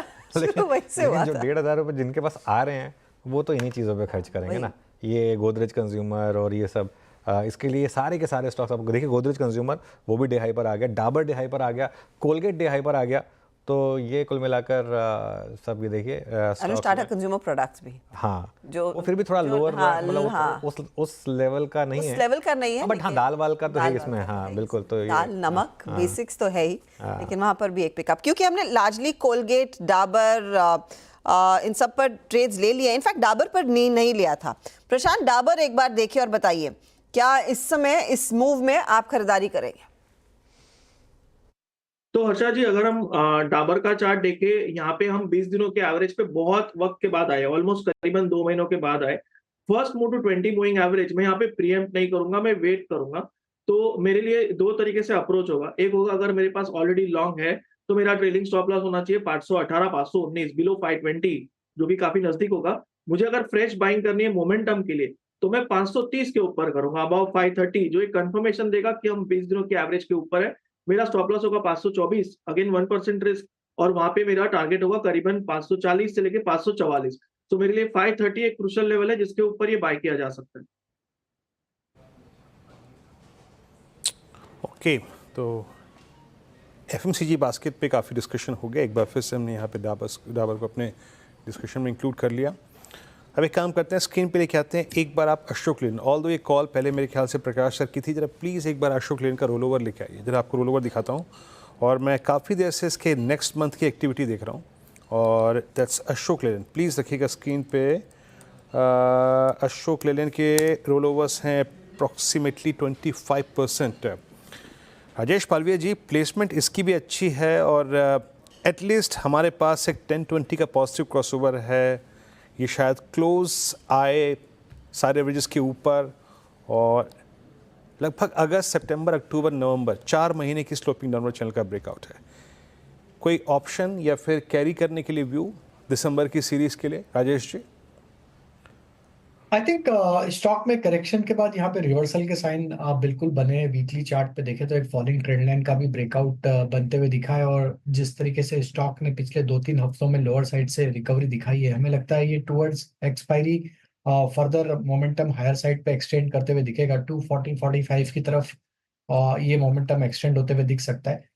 हमें लगता है यस, इसको कैरी किया जा सकता है नेक्स्ट सीरीज के लिए। ऑलरेडी एक करेक्शन इसमें हो चुका है, हेल्दी करेक्शन जिसको हम बोल सकते हैं। पोजिशनली हमें लगता है ये स्टॉक अगर अब 222 के ऊपर सस्टेन रहता है तो इसके पोजिशनल टारगेट 255 की तरफ भी आते हुए दिख सकते हैं। तो कैरी किया जा सकता है स्टॉक को दिसंबर सीरीज के लिए यहाँ से। और कॉल ऑप्शन की बात करें तो हमें लगता है कॉल ऑप्शन में अब हम टुवर्ड्स एक्सपायरी पहुंच रहे हैं। 230 का ही कॉल ऑप्शन पे फोकस करना चाहिए, जो कि करीब 4 रुपए के आसपास ट्रेड करा है नवंबर सीरीज का। यहाँ पे आप ट्रेड ले सकते हैं एंड टारगेट रखने होंगे करीब 7.5-8 रुपए के आसपास, स्टॉप लॉस रखेंगे 2.5 रुपए के आसपास। ओके तो ये फिलहाल आपके लिए अशोक लेलैंड। अच्छा एक बार टीसीएस आपकी स्क्रीन पर रखते हैं क्योंकि टीसीएस हमने स्पॉट किया और उसके बाद शिल्पा जी ने भी पिक किया। 4350 का कॉल था, आई डिस्टिंक्टली रिमेंबर, 4 का चौका में जिसकी हम बात कर रहे थे। 4300 पर एटलीस्ट फ्यूचर्स में आ चुका है और फ्यूचर्स में ओपन इंटरेस्ट एडिशन लगभग 16% का, तो यहाँ पर एक अच्छा खासा मोमेंटम पिकअप होता दिखाई दिया है। बैंकों में ऑफ कोर्स वो निजी बैंक अपना जोर दिखा रहे हैं, लेकिन सरकारी बैंकों पर एक बार नजर डालते हैं। बैंक ऑफ बड़ौदा देखिए स्पेशली अब लगभग 5% ऊपर वायदा में, ओआई एडिशन इसमें अच्छा खासा है 4% प्लस का। पीएनबी में थोड़ी सी शॉर्ट कवरिंग हुई है, शायद वो आगे एक्सटेंड होगी। कैनरा बैंक में भी वैसी स्थिति और सूरत बनती दिखाई दी है। लेकिन जो दो स्ट्रॉन्ग कंटेंडर्स हैं, एक तो बैंक ऑफ बड़ौदा और एसबीआई, इसमें अमित अगर आपकी नजर गई हो तो बताइए अब यहाँ से अगले लेवल्स क्या आएंगे। आई रिमेंबर पिछले हफ्ते हम एसबीआई पर वो जेफरीज की रिपोर्ट सुन रहे थे, 1030 का उन्होंने टारगेट दिया था। चार्ट्स पर एक शॉर्ट टर्म टारगेट क्या रहेगा? अमित आई थिंक आप म्यूट पर है। So sorry, I don't know how it happened. जी अगर दोनों ही स्टॉक्स की बात करें तो पीएसयू बैंक्स में अगर देखें तो एसबीआई और बैंक ऑफ बड़ौदा दोनों ही काफी वेल प्लेस स्ट्रक्चर्स हैं। हमने जरूर एक शेकआउट देखा था एसबीआई में due to that news, but उसके बाद जो रिकवरी आई है वो काफी शार्प है। स्टॉक अपने सारे की मूविंग एवरेजेस के ऊपर ट्रेड कर रहा है। मुझे लगता है जो रीसेंट हाई इसका 863 का बना था, जिस हिसाब से मोमेंटम है वो भी क्रॉस होगा। स्टॉप लॉस हमें यहाँ पे 830 का बनाना है। 863 निकलता है तो I think we are heading for 875 880, तो स्ट्रक्चर काफी पॉजिटिव है। सिमिलरली बैंक ऑफ बड़ौदा ने भी एक अच्छा खासा रिवर्सल दिखाया है, करंटली 247 पे ट्रेड कर रहा है। यहाँ पे भी जो नियर टर्म हाइज इसके 260 के थे, मुझे लगता है स्टॉक उस तरफ बढ़ रहा है। स्टॉप लॉस हम यहाँ पे लगभग 242 रुपीज का रखेंगे। ओके तो ये इस समय कुछ ट्रेड्स। अच्छा मीनवाइल मैं एक स्टेटमेंट पढ़ रहा था, कुछ देर में स्क्रीन पर भी फ्लैश हो जाएगी। वो टोटल की एक स्टेटमेंट है कि वो अब जब तक क्लैरिटी नहीं आती अदानी ग्रुप में और इन्वेस्टमेंट नहीं करेंगे। लेकिन मीनवाइल एक बार कुछ और स्टॉक्स देखते हैं। मिड कैप इंडेक्स में क्लियरली शानदार मोमेंटम है, करीब करीब 2.25% ऊपर, और विद इन दैट कुछ स्टॉक्स जो रियली स्टैंड आउट कर रहे हैं उनमें आईएफसीआई 10% ऊपर, राइट्स करीब करीब 7% ऊपर, आईडीबीआई बैंक करीब करीब 5% ऊपर। तो क्लियरली ये सारे के सारे स्टॉक इस समय अच्छे मोमेंटम है। अच्छा एक बार जोमेटो पे बात कर लेते हैं। 2% ऊपर जोमेटो 278 पर। शरद जी इसका प्रीवियस हाई था करीब करीब 298। अब ये सेंसेक्स का तो हिस्सा बन ही रहा है, निफ्टी का भी मोस्ट लाइकली बन जाएगा अब जब, क्योंकि एफएनओ में इंक्लूजन से रास्ता साफ हो गया है इन लेवल्स पर। लेकिन इवन अगर आपका लॉन्ग टर्म व्यू है, क्या लेंगे इस स्टॉक को, जोमेटो को? देखिए लॉन्ग टर्म के हिसाब से अगर बहुत लंबा व्यू है तो अलग बात है, लेकिन आज जब मैं कंपेरेबल वैल्यूएशन जोमेटो और स्विगी में देखता हूं तो मुझे लगता है स्विगी शायद बेटर वैल्यूड है और वहां मैं ज्यादा बुलिश हूं कंपेयर टू जोमेटो। हालांकि जोमेटो की सक्सेस रेशियो ऑब्वियसली बेटर रही है स्विगी से, तो वो सारी चीजें हैं उनके पास्ट में जो उनके फेवर में है। बट जो डार्क स्टोर वाली एडिशन है और फास्ट डिलीवरी या फास्ट कॉमर्स वाली जो चीज है उसको कैसे ये इवैल्यूएट करते हैं, मुझे लगता है स्विगी भी उसको काफी एग्रेसिवली एक्सपैंड कर रहा है। पोस्ट आईपीओ और ज्यादा आसान हो जाएगा उनके लिए और ऐसा लीनियर नहीं रहना चाहिए। तो मुझे लगता है स्विगी जोमेटो इन वैल्यूएशंस पे लगभग फेयरली टू स्क्वायरली वैल्यूड है, बट ज्यादा सक्सेसफुल और एस्टैब्लिश्ड प्लेयर है उस स्पेस में, तो उस हिसाब से अगर आप लेना चाहें तो लॉन्ग टर्म के लिए ले सकते हैं। बट साल 2 साल के हिसाब से मेरे हिसाब से अभी भी फेयरली टू फुल्ली वैल्यूड है, बहुत ज्यादा स्पेस आपको यहाँ मिलना मुश्किल होगा। दोनों अगर सेम यूनिट में आप देखें तो मुझे लगता है कंपैरेटिवली मैं स्विगी के साथ स्विगी में इन्वेस्टमेंट रहना ज्यादा कंफर्टेबल फील करूंगा इन लेवल्स पे, क्योंकि ईवी टू सेल्स के हिसाब से वहाँ वैल्यूएशन कंफर्ट ज्यादा है कंपेयर टू जोमेटो। स्विगी में शायद ज़्यादा बेहतर वैल्यूएशंस इस समय। जोमेटो ऑफ कोर्स एक स्टोरी स्ट्रॉन्ग है, लेकिन अगर आपने सिर्फ वैल्यूएशन प्ले देखना है स्विगी आपको सस्ता मिलेगा, और स्विगी को वैसे ही प्राइस भी किया था जब यह आईपीओ हाल ही में लिस्ट भी हुआ है। अच्छा एक दो और ट्रेड्स जिनमें थोड़ा सा एक्शन दिख रहा है उसमें आप लेकर आइएगा स्क्रीन पर प्लीज़। आईटीसी में एक अच्छा मोमेंटम, हम एफएमसीजी की बात कर ही रहे थे तो वो स्टॉक पहले डिस्कस कर लेते हैं। लगे हाथ टाटा कंज्यूमर भी देख लीजिए, 1.5% का इजाफा, तो ये थीम इनफैक्ट अच्छी खासी जोर पकड़ चुकी है। इसमें कोई फॉलो थ्रू की गुंजाइश है क्या Rajesh Satpute? ITC, I think ITC पिछले हफ्ते हम डिस्कस कर भी रहे थे, और of course Tata consumer. Harshad ji, मुझे आईटीसी इन पर्टिकुलरली अच्छा लगता है। आईटीसी का अगर आप चार्ट भी देखें तो इसने अपने 200 डे में को डिफेंड किया है, और जो 470 के आसपास था, और वहीं से कल की अगर बात करें that's a bullish engulfing candlestick के हिसाब से। ठीक है, आज इनिशियल पॉज था, लेकिन मुझे लगता है ये पॉज के बाद ये फिर चलेगा। इसका जो रेजिस्टेंस बनता है वो करीबन है 485 टू 490। सो एक स्विंग ट्रेडिंग के हिसाब से आपको जो स्टॉप लॉस मेंटेन करना पड़ेगा वो रहेगा करीबन 472 का। मुझे लगता है आईटीसी ये भी चलेगा। आईटीसी में भी एक अच्छा मौका, आधे % के गेन्स। दूसरे स्टॉक्स ज़्यादा बेहतर भागे हैं, लेकिन यहाँ पर भी लोग कुछ निबल कर रहे हैं। अनुज, एक पॉकेट जिस पर आप सुबह में भी चर्चा कर रहे थे, डिफेंस कंपनियाँ और ऑफ कोर्स आपके बाकी पीएसयू कंपनियाँ। पीएसयू बैंकों में हमने एक्शन देखा है, रेलवे में एक्शन थोड़ा सा लौटा है, लेकिन जिस तरह की तेजी आपका बीएल दिखा रहा है 5% के गेन्स, आप बीडीएल का चार्ट देखिए, कोची शिपयार्ड, इन सब में एक बहुत तगड़ा मोमेंटम। तो ये बाइंग क्या अब आपको लग रहा है, अब आई डोंट नो अब ये प्रीवियस हाइज की तरफ जाएंगे और कितना समय लेगा, लेकिन ये क्या वैल्यूएशन वाइज सही मौका है इन स्टॉक्स में फिर से उतरने का? देखिए आज तक क्या होता है ना, कई बार मार्केट में चीज़ें रिपीट होती हैं। ये एग्जैक्ट लास्ट नवंबर में यही हुआ था, जब लास्ट नवंबर में 3 बड़े स्टेट्स जब बीजेपी ने जीते थे, राजस्थान, एमपी, उस दिन भी हमारी बात हुई थी और उस दिन भी यही हुआ था कि वहाँ से ज़बरदस्त भागे थे। हाँ, एक चीज़ है, उस समय पे स्टॉक्स की वैल्यूएशन बहुत ही कम थी। जैसे बीडीएल, मुझे याद है बीडीएल वहाँ से, आई थिंक बीडीएल का 1 साल का अगर चार्ट आप लेकर आएंगे, मेरे ख्याल से बीडीएल वहाँ से करीब करीब 4 गुना हुआ था, ठीक है, या 3 गुना हुआ था। उसके बाद इन स्टॉक्स में काफ़ी करेक्शन आई। आई थिंक इसमें एक चीज़ जो लोगों को समझनी होगी कि अब इसमें वो उतनी बड़ी वाली रैली की जगह नहीं है जो 1 साल पहले थी। 1 साल पहले तो ये स्टॉक्स के वैल्यूएशन, स्टार्टिंग वैल्यूएशन काफ़ी कम थे। अब इस समय इन स्टॉक्स में वो स्टार्टिंग वैल्यूएशन नहीं है। फॉर एग्जांपल आज सुबह मैंने एक स्टॉक की जो इन सब में बात नहीं की, डिफेंस स्टॉक्स में बात कर रहा था, उसमें एक था माझगांव डॉक फॉर एग्जांपल, है ना, उसकी बात नहीं की मैंने। क्यों? क्योंकि 2 साल में ऑलरेडी 18 गुना स्टॉक हो चुका है, भले ही नीचे आ गया हो हायर लेवल से। तो इसमें आपको ना अब सेलेक्टिव होना पड़ेगा। जो पिछले नवंबर को आपको एक 1 वे वाली ट्रेड मिली थी ना, वो नहीं मिलेगी सेलेक्टिवली। लेकिन मुझे लग रहा है जैसे बीएल है, आई थिंक बीएल में अच्छा मूव आया, बीएल में ठीक ठाक मूव आया, और बीएल थोड़ा सा एक इंडेक्स का भी हिस्सा है, तो इस वजह से उसको थोड़ा सा एक उसका भी फायदा मिलता है। तो सेलेक्टिव होना पड़ेगा आपको यहाँ पर इस समय as far as defence is concern. Defence में थोड़ा सा सिलेक्टिव होने की जरूरत। शरद, अगर आपने कुछ चुना है तो बताइए इन डिफेंस कंपनियों में, क्योंकि बीएल, हैल, बीडीएल, मज़गांव, इन सब में तगड़ी तेजी देखने को मिली है आज। नहीं, देखिए मेरा ये मानना है कि जैसा अनुज भी बोल रहे थे कि इन वैल्यूएशंस पे शायद वैसे रन अप आपको नहीं मिले जो पिछले कुछ समय में आपने देखे हैं।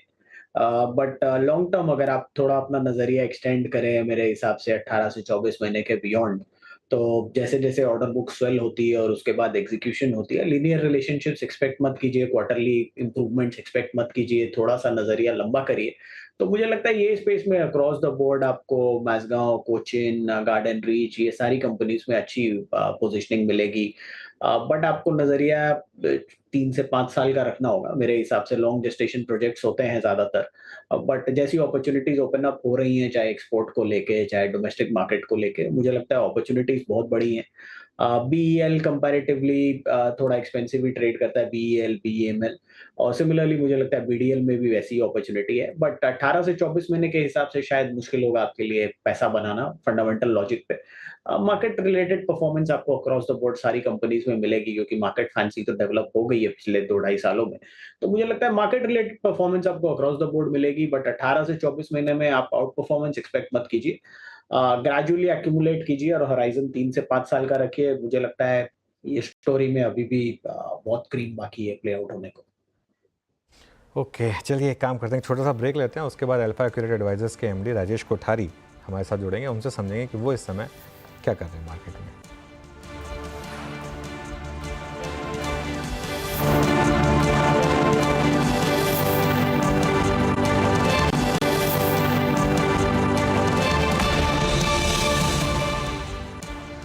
Welcome back. एक बार एचडीएफसी बैंक का चार्ट देखते हैं, क्योंकि मार्केट में अब थोड़ा वो एमएससीआई वाला फैक्टर प्ले आउट होना है। 3 बजे होता है वो, एचडीएफसी बैंक में विजिबल है वो इस समय, और इसकी वजह से बैंक निफ्टी फिर से करीब करीब 1000 पॉइंट ऊपर अब आपको ट्रेड करता हुआ दिखाई देगा आप। लेकिन अब बात करते हैं अल्फा एक्यूरेट एडवाइजर्स के मैनेजिंग डायरेक्टर राजेश कोठारी से। Rajesh ji, good afternoon. कैसे देख रहे हैं आप कल के या सैटरडे के उस इलेक्शन वर्डिक्ट को, और जो मार्केट ने जिस तरीके से रिएक्ट किया, क्या मार्केट में अब वापस इंक्रीमेंटल पैसा लगाने का समय है ये? हाय अनुज, सबसे पहले जो आपने जो सवाल पूछा, तो अगर आप देखेंगे तो ये इलेक्शन इसके लिए इक्विटी मार्केट के लिए थोड़ा इम्पोर्टेंट था, क्योंकि अगर ये इलेक्शन में अगर ये सरकार नहीं बनती थी तो शायद एक रिस्क था कि बहुत ही फिर रेवड़ी का जो सिलसिला चल रहा है वो सिलसिला बहुत ही ज्यादा बढ़ जाए, क्योंकि उसका मतलब ये हो गया कि लोग विकास को शायद वोट न करते हुए जो फ्री में क्या मिल रहा है उसको वोट करने के लिए तैयार है। तो फिस्कल डेफिसिट पे, बोरोइंग प्रोग्राम्स पे लोगों के क्वेश्चन आ सकते थे, पोटेंशियल हो सकता था, ये रिस्क हो सकता था। तो from that perspective it is a positive.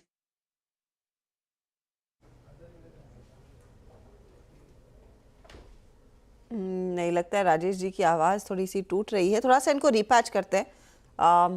Rajesh ji, I can hear you, मुझे आपकी आवाज आ रही है, आपको आ रही है? हाँ, नहीं, आई थिंक आपका कनेक्शन बीच बीच में ब्रेक कर रहा है, बट गो अहेड, कंटिन्यू। आप कह रहे थे कि ये वर्डिक्ट क्लियरली रेवड़ी की सरकार के अगेंस्ट गया है। हाँ, एब्सोल्युटली। तो ये बाजार का रिस्क हो सकता था कि रेवड़ी काइंड ऑफ थिंग हो जाए तो फिस्कल डेफिसिट, बोरोइंग प्रोग्राम्स पे क्वेश्चंस मार्क आ जाते हैं।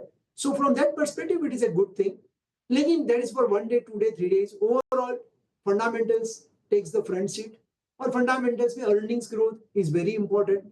और ये अर्निंग्स ग्रोथ अगर बढ़ता है सेकंड हाफ में, जो हमें लग रहा है कि second half earnings growth is going to be better than the first half, then the market is again back on the normalcy. So अगर आप एक लाइन में पूछेंगे हमारा व्यू क्या है, तो हमारा व्यू वेरी बुलिश है, लेकिन same time be prudent, risk management भी इक्वली इंपॉर्टेंट है। That's our net overall views. Okay, अच्छा, बिल्कुल राजेश जी, आज सबसे ज़्यादा जो मूव्स आ रहे हैं वो आ रहे हैं PSUs में, और ख़ास तौर से डिफेंस स्टॉक्स में। यहाँ पर इन्वेस्टमेंट्स हैं क्या आपकी, और कुछ ऐड करेंगे यहाँ पर किसी स्टॉक में? अनुज जी, सबसे बड़ा फोकस रहेगा कैपेक्स पे, क्योंकि अगर आप देखेंगे थोड़ा थोड़ा ग्रोथ जो वीक हुआ है तो उसमें कहीं ना कहीं कैपेक्स की भूमिका बहुत ही इंपॉर्टेंट रही हुई है।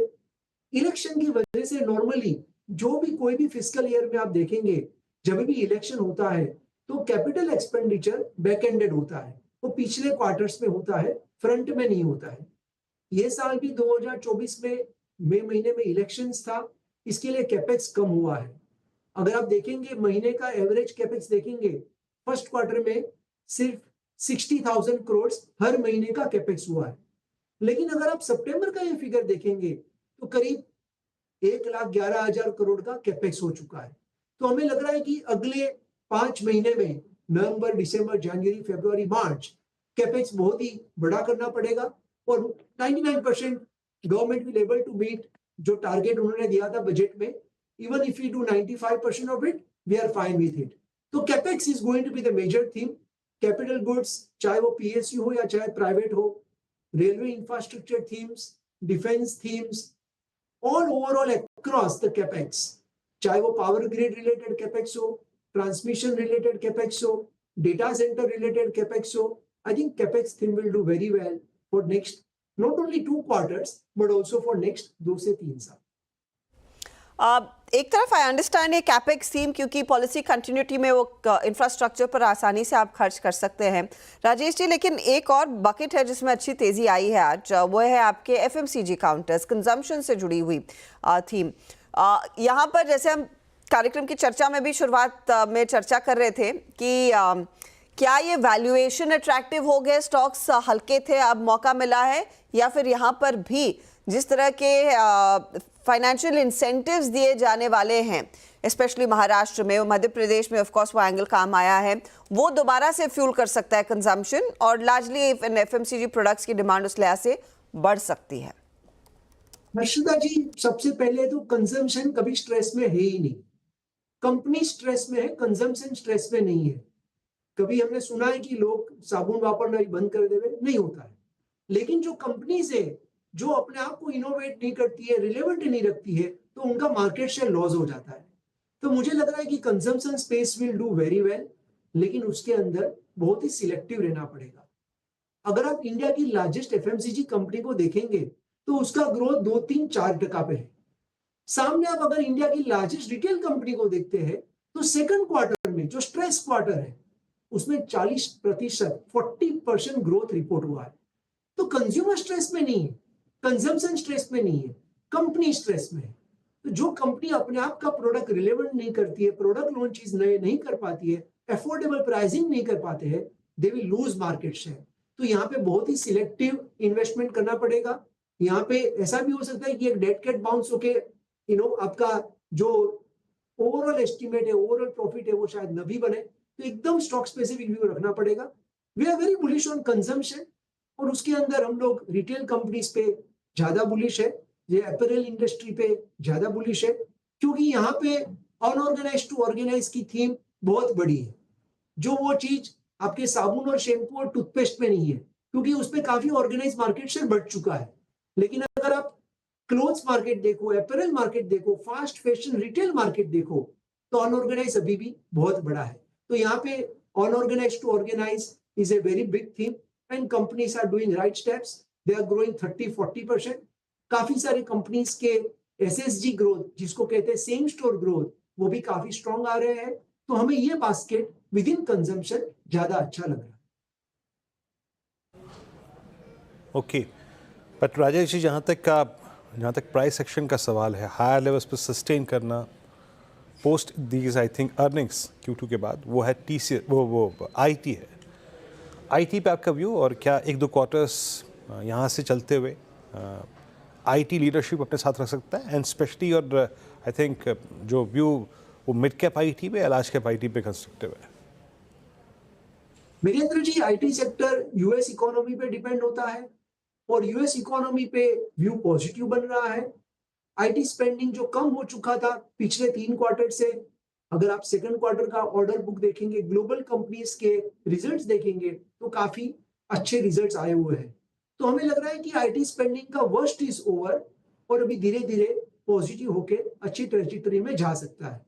तो IT will also do reasonably well, क्योंकि US economy is likely to do well. उसके अंदर BFSI सेगमेंट जो है, तो सबसे बड़ी सेगमेंट है, that is also expected to do well.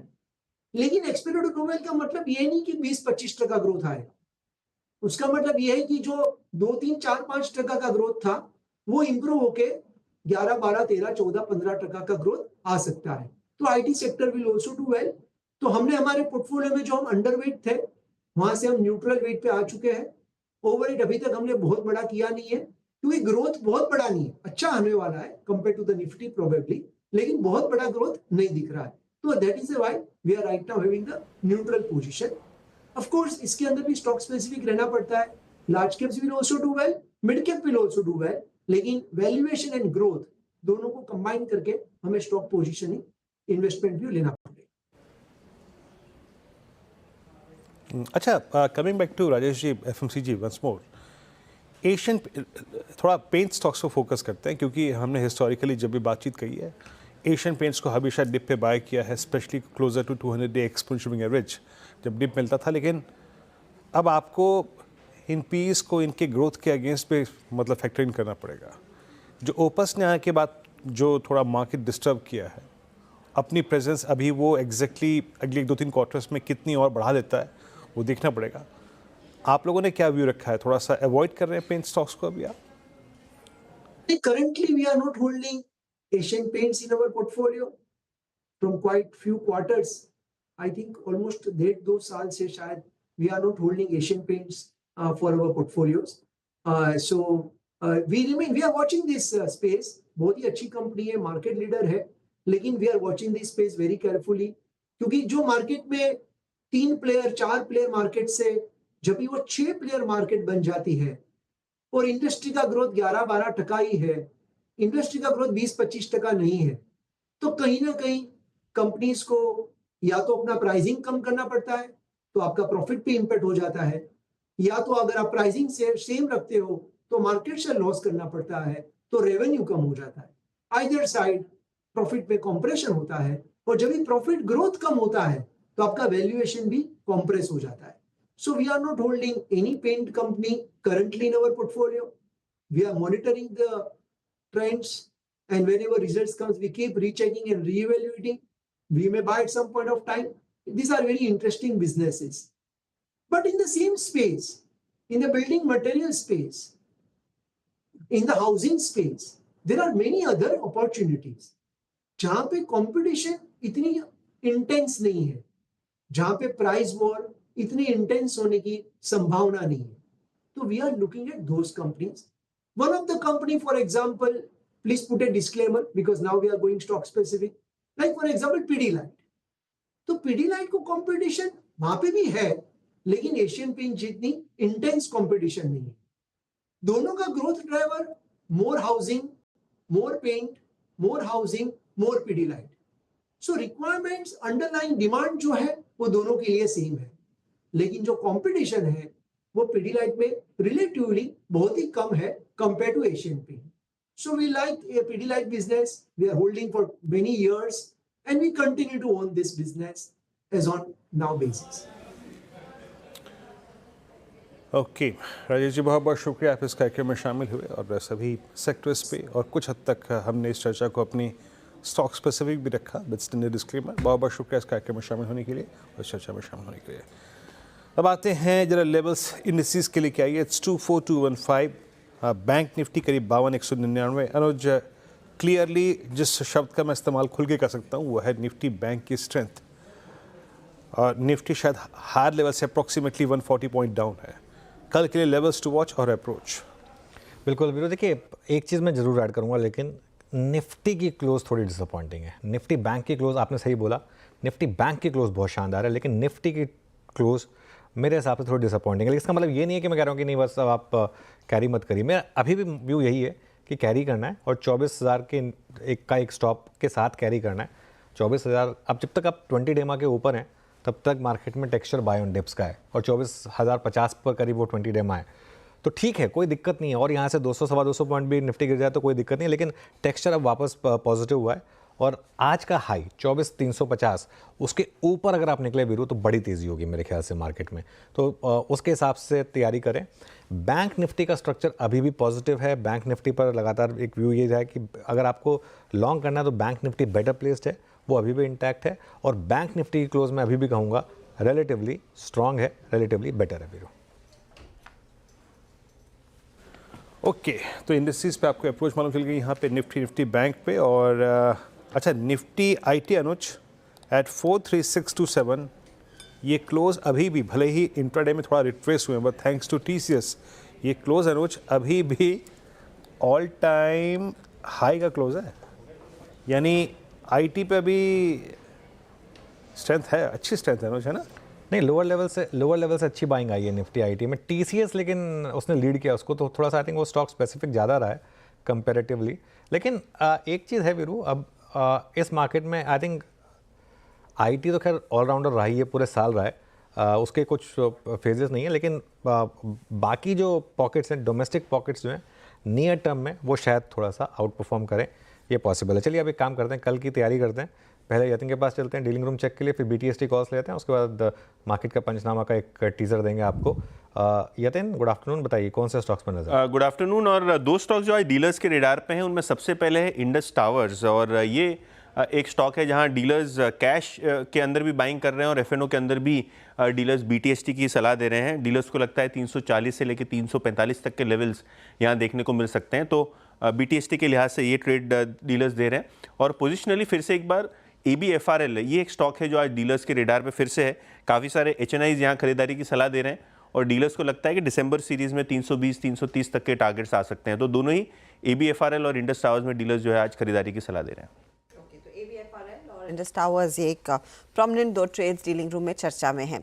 शुक्रिया यातिन. चलिए गाबा जी बताइए, STBT BTST.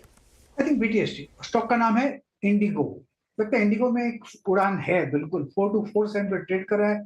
Tight stock somewhere closer to 4,200. बस ऑन द अपसाइड जो टारगेट है 4,400 के नजर आते हैं. थोड़ा स्ट्रेच्ड है, लेकिन फर्स्ट टारगेट रहेगा 4,300, फिर 4,400. ओके, इंडिगो ये होगी गाबा सर की पिक. शिल्पा जी, आप क्या ट्रेड कैरी करेंगे कल के लिए? और इनफैक्ट दिसंबर सीरीज के लिए मैं बहुत बुलिश हूँ SBI लाइफ पे. SBI लाइफ का ऑप्शन चेन मुझे लगता है कि काफी क्लैरिटी से बता रहा है कि यहाँ पे 1500-1480 पे आपको एक अच्छा खासा सपोर्ट आ जाएगा. और यहाँ से अगर व्यू सही बैठता है तो अपसाइड टुवर्ड 1650 से 1700 भी हो सकते हैं. तो रिस्क रिवॉर्ड बहुत फेवरेबल है. इन दिसंबर सीरीज के लिए भी आप इसमें ध्यान दे सकते हैं विद स्टॉप लॉस ऑफ 1460. आप दिसंबर फ्यूचर्स में इसमें लॉन्ग जाइए बने रह सकते हैं for targets of 1650 to 1700. Okay, SBI life दिसंबर के लिए बहुत ही कंस्ट्रक्टिव पॉजिटिव सकारात्मक व्यू है यहाँ पर। राजेश सतपुते जी आपके कैरी करेंगे? वीरेंद्र जी, मैं एबीबी को कैरी करूंगा। मुझे लगता है कि यहाँ पे जबरदस्त जो मोमेंटम है वो थोड़ा कंटिन्यू होगा। कहाँ तक? मुझे लगता है 7,400 7,440 का इसका एक स्विंग का टारगेट बनेगा। तो आप कह सकते हैं कि करंट लेवल से 150-200 पॉइंट का स्विंग और बाकी है। तो एबीबी लॉन्ग करे, स्टॉप लॉस रहेगा 7160 का। एबीबी में तेजी की पोजीशन। प्रशांत, आपका ट्रेड? जी, मैंने चार्ट का चमत्कार में जो डीएलएफ शॉर्ट रेकमेंड किया था करीबन 831 पे, वो ऑलमोस्ट 822 824 है। मैं इसी को एसटीबीटी की तरह स्टॉप लॉस चेंज करके रेकमेंड करूंगा। अभी ट्रेड ग्रिप में है तो डे हाई के ऊपर यानी स्टॉप लॉस 840 पे रखेंगे और इसको शॉर्ट ही रेकमेंड रखूंगा। टारगेट वही होगा 800 का। मुझे लग रहा है ओवरऑल ये एक स्ट्रॉन्ग रेजिस्टेंस से टकरा है, यहाँ से बिग वाली हावी हो सकती है। ओके, राजेश पालवे जी आपकी ट्रेड? अनुज जी, डिवीज लैब पे बाय करने की सलाह रहेगी। स्टॉक में पूरी सीरीज में देखें एक अच्छा सस्टेन अपमूव बना रहा और जिस तरीके से स्टॉक अब डे हाई की तरफ बंद हो रहा है, हमें लगता है फॉलोअप बाइंग कल के सेशन में भी कंटिन्यू हो सकती। 6200 6220 के अपसाइड के टारगेट के लिए डिवीज लैब फ्यूचर बाय किया जा सकता है। डाउन साइड में स्टॉप लॉस होगा करीब 6070 के आसपास। इसमें एक बाय साइड का ट्रेड। अमित, आप क्या पिक कर रहे हैं? जी मैम, मैं ओरेकल फाइनेंशियल सर्विसेज के साथ जाऊंगा। स्टॉक ऑलमोस्ट डेज हाई पे बंद हो रहा है और यहाँ पे स्ट्रक्चर काफी पॉजिटिव है। 11,975 का कैश में प्राइस है, इसे बाय करें। स्टॉप लॉस रहेगा 11,700 और हमारे टारगेट्स रहेंगे 12,300 एंड 12,500 के। भाई एक बार आप लिख रहा है हिंदुस्तान कॉपर का चार्ट 6% ऊपर अब डे हाई पर ये स्टॉक अब ट्रेड करता हुआ आपको दिखाई देगा। घावा सर, एक व्यू हो जाए इसके ऊपर। पसंद था, मुझे लगा ये बैन पर है, लेकिन ये चार्ट बढ़िया है। हिंदुस्तान कॉपर का ट्रेड कर रहा है 279 पर। मुझे लगता है 300 की तरफ जाए। यस, 300 ट्रेड कर रहा है 279, सिर्फ 4 रुपए का स्टॉक 275। थोड़ा वक्त देना पड़ेगा 2 या 3 दिन के लिए। 300 पॉसिबल है, लेकिन यस बढ़िया चार्ट है, बहुत बढ़िया ब्रेकआउट मिला हिंदुस्तान कॉपर में। बिल्कुल नहीं गाबा सर, आपने सही बोला, बैन में है ये, तो आपका जजमेंट सही था। वो फ्यूचर में नहीं, तो ये कैश के लेवल्स हैं जो गाबा सर ने बोले, लेकिन ये बैन में है। लेकिन वीरू के पास चलते हैं एक बार मार्केट ब्रेथ के लिए। वीरू, एक्सपायरी काफ़ी करीब है तो ऑब्वियसली वो स्टैट्स थोड़े से मॉडिफाइड होंगे, लेकिन बताइए ज़रा। जी हाँ, बिल्कुल। एक बार आपके स्क्रीन पर रखते हैं अनुज, लॉन्ग शॉर्ट, लॉन्ग अनवाइंडिंग और शॉर्ट कवरिंग। और याद रखिएगा, लॉन्ग अनवाइंडिंग ज़रूरी नहीं है कि प्रॉफिट टेकिंग ही हो, वो स्ट्रेंथ का भी एक इंडिकेटर होगी, क्योंकि करंट मंथ फ्यूचर से लॉन्ग पोजीशंस को ट्रिम करते हैं हम लोग। लॉन्ग 31 स्टिल काफ़ी अच्छे फिगर्स हैं और शॉर्ट कवरिंग 121 में, शॉर्ट में करीब 8 और लॉन्ग अनवाइंडिंग करीब 18 में। आपकी स्क्रीन पे आएगी फर्स्ट स्लाइड ऑफ लॉन्ग्स और इसमें कोई राय नहीं कि कैपिटल गुड्स की आज एक स्ट्रॉन्ग प्रेजेंस थी। LNT और LNT ने बहुत स्ट्रॉन्ग मूव दिया। सडनली आई थिंक अपनी closer all time high trajectory पे आ चुका है। State Bank of India strong reversal था और BEL और बैंक ऑफ बड़ौदा ONGC, तो आप देख सकते हैं कि BEL, LNT, SBI strong move यहाँ पे। उसके बाद शॉर्ट कवरिंग ABB सिमंस में थी, हिंदुस्तान कॉपर जिसका जिक्र किया, लेकिन शॉर्ट कवरिंग थी। ये डेरिवेटिव बैन में स्टॉक याद रखेगा। And same is the case with Vodafone idea, यहाँ पे शॉर्ट कवरिंग थी, करीब 4.5% ऊपर था। नेक्स्ट स्लाइड आएगी शॉर्ट बिल्डअप की। एलकेम, JSPL, मारुति वीक पड़ता हुआ, टाटा पावर, और सिर्फ एक्शन था लार्ज कैप IT में, इन्फोसिस में बैकफुट पे था, TCS स्ट्रेंथ थी और long unwinding JSW steel, NALCO, MCX, Manappuram finance और जुबिलेंट फूड जैसे स्टॉक्स पे। जुबिलेंट को एक बार स्क्रीन पे लेके आइएगा, बस स्क्रीन पे रखिएगा। और जुबिलेंट थोड़ा सा आज बैकफुट पे रहा। और एक बार लास्ट पे बस चलते चलते HDFC बैंक को और देखते हैं, क्योंकि मैं अभी ज़रा देख रहा हूँ उसकी ऑप्शन एक्टिविटी बहुत एग्रेसिव होती हुई। और HDFC बैंक, यकीन मानिए, निफ्टी बैंक को डे हाई पर ले जाने की पूरी मशक्क़त करता है, वो MSCI इम्पैक्ट है, लेकिन यस 1788 पे। और याद रखिएगा, ये HDFC बैंक का मेरे ख्याल से अगर क्लोज यहाँ आता है तो शायद, मैं अगर प्रिसाइसली बताऊं तो अनुज, शायद ये ऑल टाइम हाई क्लोज होगा HDFC बैंक का। Anuj, over to you. All time closing high, वाह। और 1800 के काफ़ी करीब एक बार फिर से HDFC बैंक ज़्यादा हुआ, तो बुल्स के लिए एक बड़ा सपोर्ट यहाँ पर इस स्टॉक की वजह से आता हुआ। जी हाँ, और 52 वीक हाई इसका 1794 था, जहाँ 2 बार ये फिसला था। इस बार तीसरी बार, थर्ड टाइम लकी होगा या नहीं, ये देखते हैं। चलिए अब एक काम करते हैं, श्रेया को भी जोड़ लेते हैं एज ऑलवेज। इस समय हम थोड़ा डिस्कस करते हैं कि मार्केट क्लोजिंग के बाद हम यहाँ से जाएंगे डिजिटल डेस्क पर और डिस्कस करेंगे मार्केट का पंचनामा। आप Shreya, good afternoon. Good afternoon.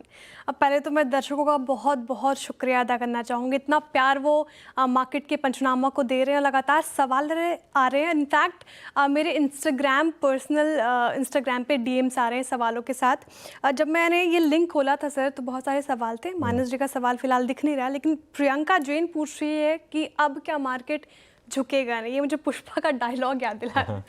नहीं श्रेया, मार्केट झुकेगा या नहीं ये तो खैर वक्त बताएगा, लेकिन एक थ्योरी ये बन रही है मार्केट में अब कि अब मार्केट में एक बॉटम बना और अब यहाँ से मार्केट जो रीसेंट लोज थे, जो पिछले थर्सडे को मार्केट ने बनाए थे अदानी की न्यूज़ वाले दिन, वो अब मार्केट उसको प्रोटेक्ट करेगा। अब यहाँ से आगे तेज़ी आएगी या नहीं ये ध्यान रखिएगा। 2 दिन की तेज़ी ऑलरेडी हो चुकी है, लेकिन जिस तरीके से आज HDFC बैंक बंद हो रहा है, अच्छा by the way all time high पर आया HDFC बैंक, अब इसने वो क्रॉस कर दिया है 1794 वाला लेवल। तो जिस तरीके से बैंक निफ्टी बिहेव कर रहा है, जिस तरीके से निफ्टी IT बिहेव कर रहा है, आई थिंक काफ़ी हद तक मेरा व्यू ये है कि बिल्कुल अब ये मार्केट आगे बढ़ेगा और शायद अगर सब कुछ ठीक रहा तो दिसंबर या जनवरी में एक प्री बजट रैली में मार्केट शायद ऑल टाइम हाई भी हिट करेगा। ये मेरा बेस केस है।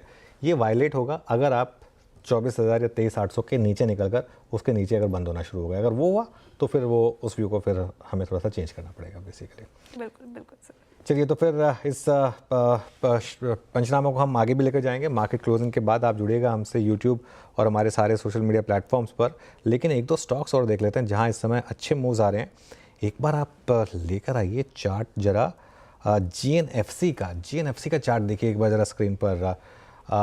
इस पर कोई व्यू है क्या आपका सतपुते जी? मुझे देखिए, मुझे लगता है जिस तरह से ये शॉर्ट कवरिंग का डेटा आ रहा है और जिस तरह से इसका अर्ली चार्ट पैन आउट हो रहा है, मुझे लगता है कि यहाँ पे अगर स्विंग ट्रेड प्लेट करना है तो इसका जो टारगेट होना चाहिए वो रहेगा करीबन 600-605 का। तो अगर BTST भी लेना है तो 580 का एक रेजिस्टेंस था जो इसने अभी सरपास किया, अभी तोड़ा है। तो 580 के ऊपर बाय बनेगा तो 580 575 का स्टॉप लॉस रखेंगे और जैसे मैंने कहा 600-605 का स्विंग ट्रेडिंग का टारगेट लेके हमसे इस ट्रेड को कैरी करेंगे। ओके, मीनवाइल एक बार आपके लिए बैन अपडेट लेकर आते हैं और बैन में जो स्टॉक्स जा सकते हैं उनमें ABFRL और बंधन बैंक का। ABFRL सुबह ही बैन से बाहर आया था, आज वापस जाने की तैयारी, और बंधन बैंक बैन से बाहर आने की लिस्ट लंबी है। इसमें नैल्को, अडानी एंटरप्राइजेस, हिंदुस्तान कॉपर और IGL, लेकिन ये सारे के सारे बेसलाइन केसेस हैं। लेकिन मीनवाइल एक बार HDFC बैंक लेकर आइए Veeru. Finally all time high और फाइनली आप उस 1800 के लेवल पर HDFC बैंक में वीरू। जय, और ये आप देखिए ना इम्पैक्ट देखिए, और अनुज निफ्टी बैंक पे इट्स 52272, यानी हमने वो जो मॉर्निंग का स्विंग हाई था अप्रॉक्सीमेटली 11-24 का अनुज वो काट दिया। तो आप कह सकते हैं भले ठीक है, I mean it's HDFC bank, but Anuj Nifty bank के स्ट्रक्चर को ये पूरा का पूरा development, look at SBI, look at HDFC bank, कल के लिए बहुत अच्छा करता हुआ है ना। बहुत अच्छा है कल के लिए ये पैटर्न जो है। अब इसमें भले ही आप MSCI कहें या जो मर्जी कहें। अच्छा, आज के जो FI के नंबर्स होंगे उसमें ऑब्वियसली थोड़ा सा आपको इसको रीएडजस्ट करना पड़ेगा क्योंकि HDFC बैंक के जो इंटरनल्स हैं उसकी वजह से। लेकिन शिल्पा जी, HDFC बैंक कोई कॉल ली जा सकती है कि इसमें एक फ्रेश ब्रेकआउट के काफ़ी करीब? जी बिल्कुल, यहाँ पे फ्रेश ब्रेकआउट आया भी है और यहाँ पे लेना भी चाहिए। मुझे लगता है HDFC बैंक का दिसंबर का 1800 का कॉल, जस्ट चेक जी, 1800 का कॉल 41 रुपीस में ट्रेड कर रहा है। आप इसमें ले सकते हैं, मुझे लगता है फिर भी रीजनेबल है, बिकॉज 1820 से 1840 तो इसके इमीडिएट टारगेट सही है ब्रेकआउट पे, तो ये प्ले आउट होगा। तो मुझे लगता है यहाँ पे जो ये 41 आपका टूवर्ड्स 55 से 60 तक डेफिनेटली मूव करते हुए मिलेगा। इसके ऊपर सस्टेन हो जाता है, then it is an open sky trajectory जहाँ पे HDFC बैंक कैन डू 1880 1900, तो ये कॉल आपको और भी ज्यादा अग्रेसिवली मूव करते हुए दिखेगा। तो आई बिलीव ये अच्छा ट्रेड है।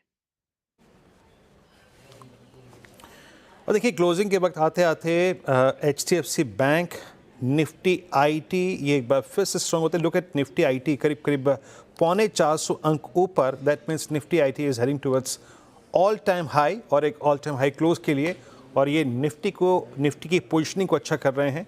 और जहाँ तक निफ्टी बैंक का सवाल है, याद रखिएगा पोस्ट आई थिंक तारीख क्या थी, वो था 29 अक्टूबर। प्लीज़ एक बार कैंडलस्टिक चार्ट रखिएगा मल्टी मंथ।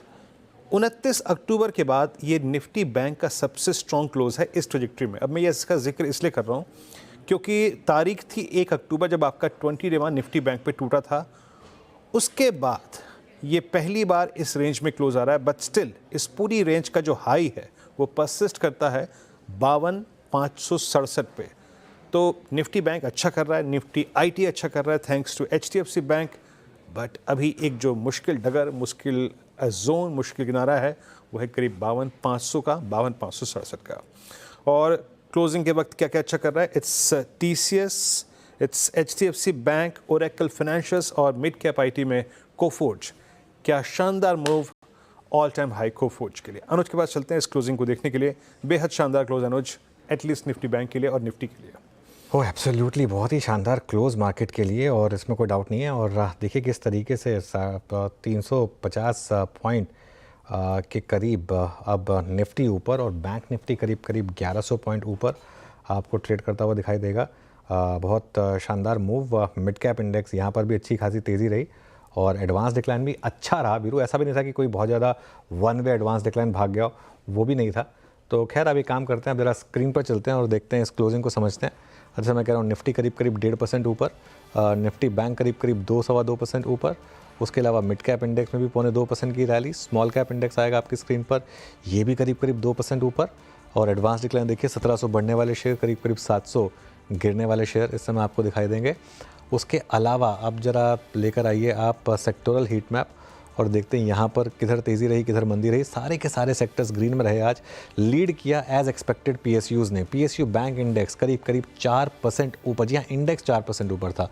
निफ्टी बैंक 2% ऊपर, पीएसयू इंडेक्स 3% ऊपर। उसके अलावा आपका pharma, realty, oil and gas, capital goods, यहाँ पर शानदार तेज़ी आपको देखने को मिली, 3 से 3.5% के करीब। एफएमसीजी इंडेक्स ग्रीन में था। अक्रॉस द बोर्ड बाइंग थी क्लियरली आज मार्केट में। कोई सेक्टोरल इंडेक्स नहीं था जहाँ पर मंदी थी। Real estate, oil and gas, just देखिए आज किस किस तरीके के मूव्स इन सब सेक्टर्स में। सिर्फ एक मेटल्स था जो रिलेटिवली अंडर परफॉर्म कर रहा था, सिर्फ 0.5% ऊपर था। सिर्फ कह रहा हूँ क्योंकि बाकी पूरी मार्केट 2.5 से 4% ऊपर थी। अब एक काम करते हैं, जरा निफ्टी गेनर्स पर आते हैं, निफ्टी की हीट मैप पर आते हैं। देखिए निफ्टी के हीट मैप में सबसे ऊपर ONGC 5% ऊपर, फिर BEL यहाँ भी 4% के गेंस, लार्सन एंड ट्यूब्रो 4% ऊपर, BPCL 4%, श्रीराम फाइनेंस, SBI देखिए आप 3.5% ऊपर। 2 दिन पहले SBI ने 750 का लो लगाया था, वहाँ से देखिए 850 तक का सफ़र। Apollo hospital, Adani port, Wipro, ICICI bank, Reliance ने भी आज मुंह दिखाया 2% का। TCS, HDFC बैंक में ऑल टाइम हाई, पहली बार स्क्रीन पर 1800 के करीब। Actually HDFC bank towards then थोड़ा फिसल गया एकदम से, आई थिंक वो एडजस्टमेंट के बाद 1780 पर आ गया, लेकिन इंटरडे हाई 1798 के करीब था। तो शानदार तेज़ी। हाँ, 1-2 स्टॉक्स नीचे थे, इनमें JSW स्टील करीब 2.5% नीचे।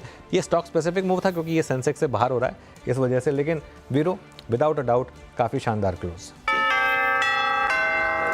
विदाउट अ डाउट एक बहुत शानदार क्लोज, और इस क्लोजिंग के मायने इस एक्सपायरी वीक के लिए और महत्वपूर्ण है। और याद रखिएगा एट 43,666 निफ्टी आईटी का इसके करियर का सबसे शानदार और ऑल टाइम हाई का क्लोज। तो ये आज का दिन बड़ा शानदार रहा, डे ट्रेड पर्सपेक्टिव से भी, स्टॉक फ्यूचर्स के पर्सपेक्टिव से भी और इंडेक्स के पर्सपेक्टिव से भी। फिलहाल एक विराम, कल आपसे मुलाकात होगी, लेकिन कहीं जाइएगा मत क्योंकि ब्रेक के बाद पंचनामा। जी हाँ, आपके कोई सवाल हैं इस चलते हुए बाजार में शानदार तेज़ी में, कहीं आपका कोई ट्रेड फंसा है या फिर कोई आउटलुक लेना है, तो श्रेया और साथ ही साथ अनुज के साथ देखिए मार्केट का पंचनामा।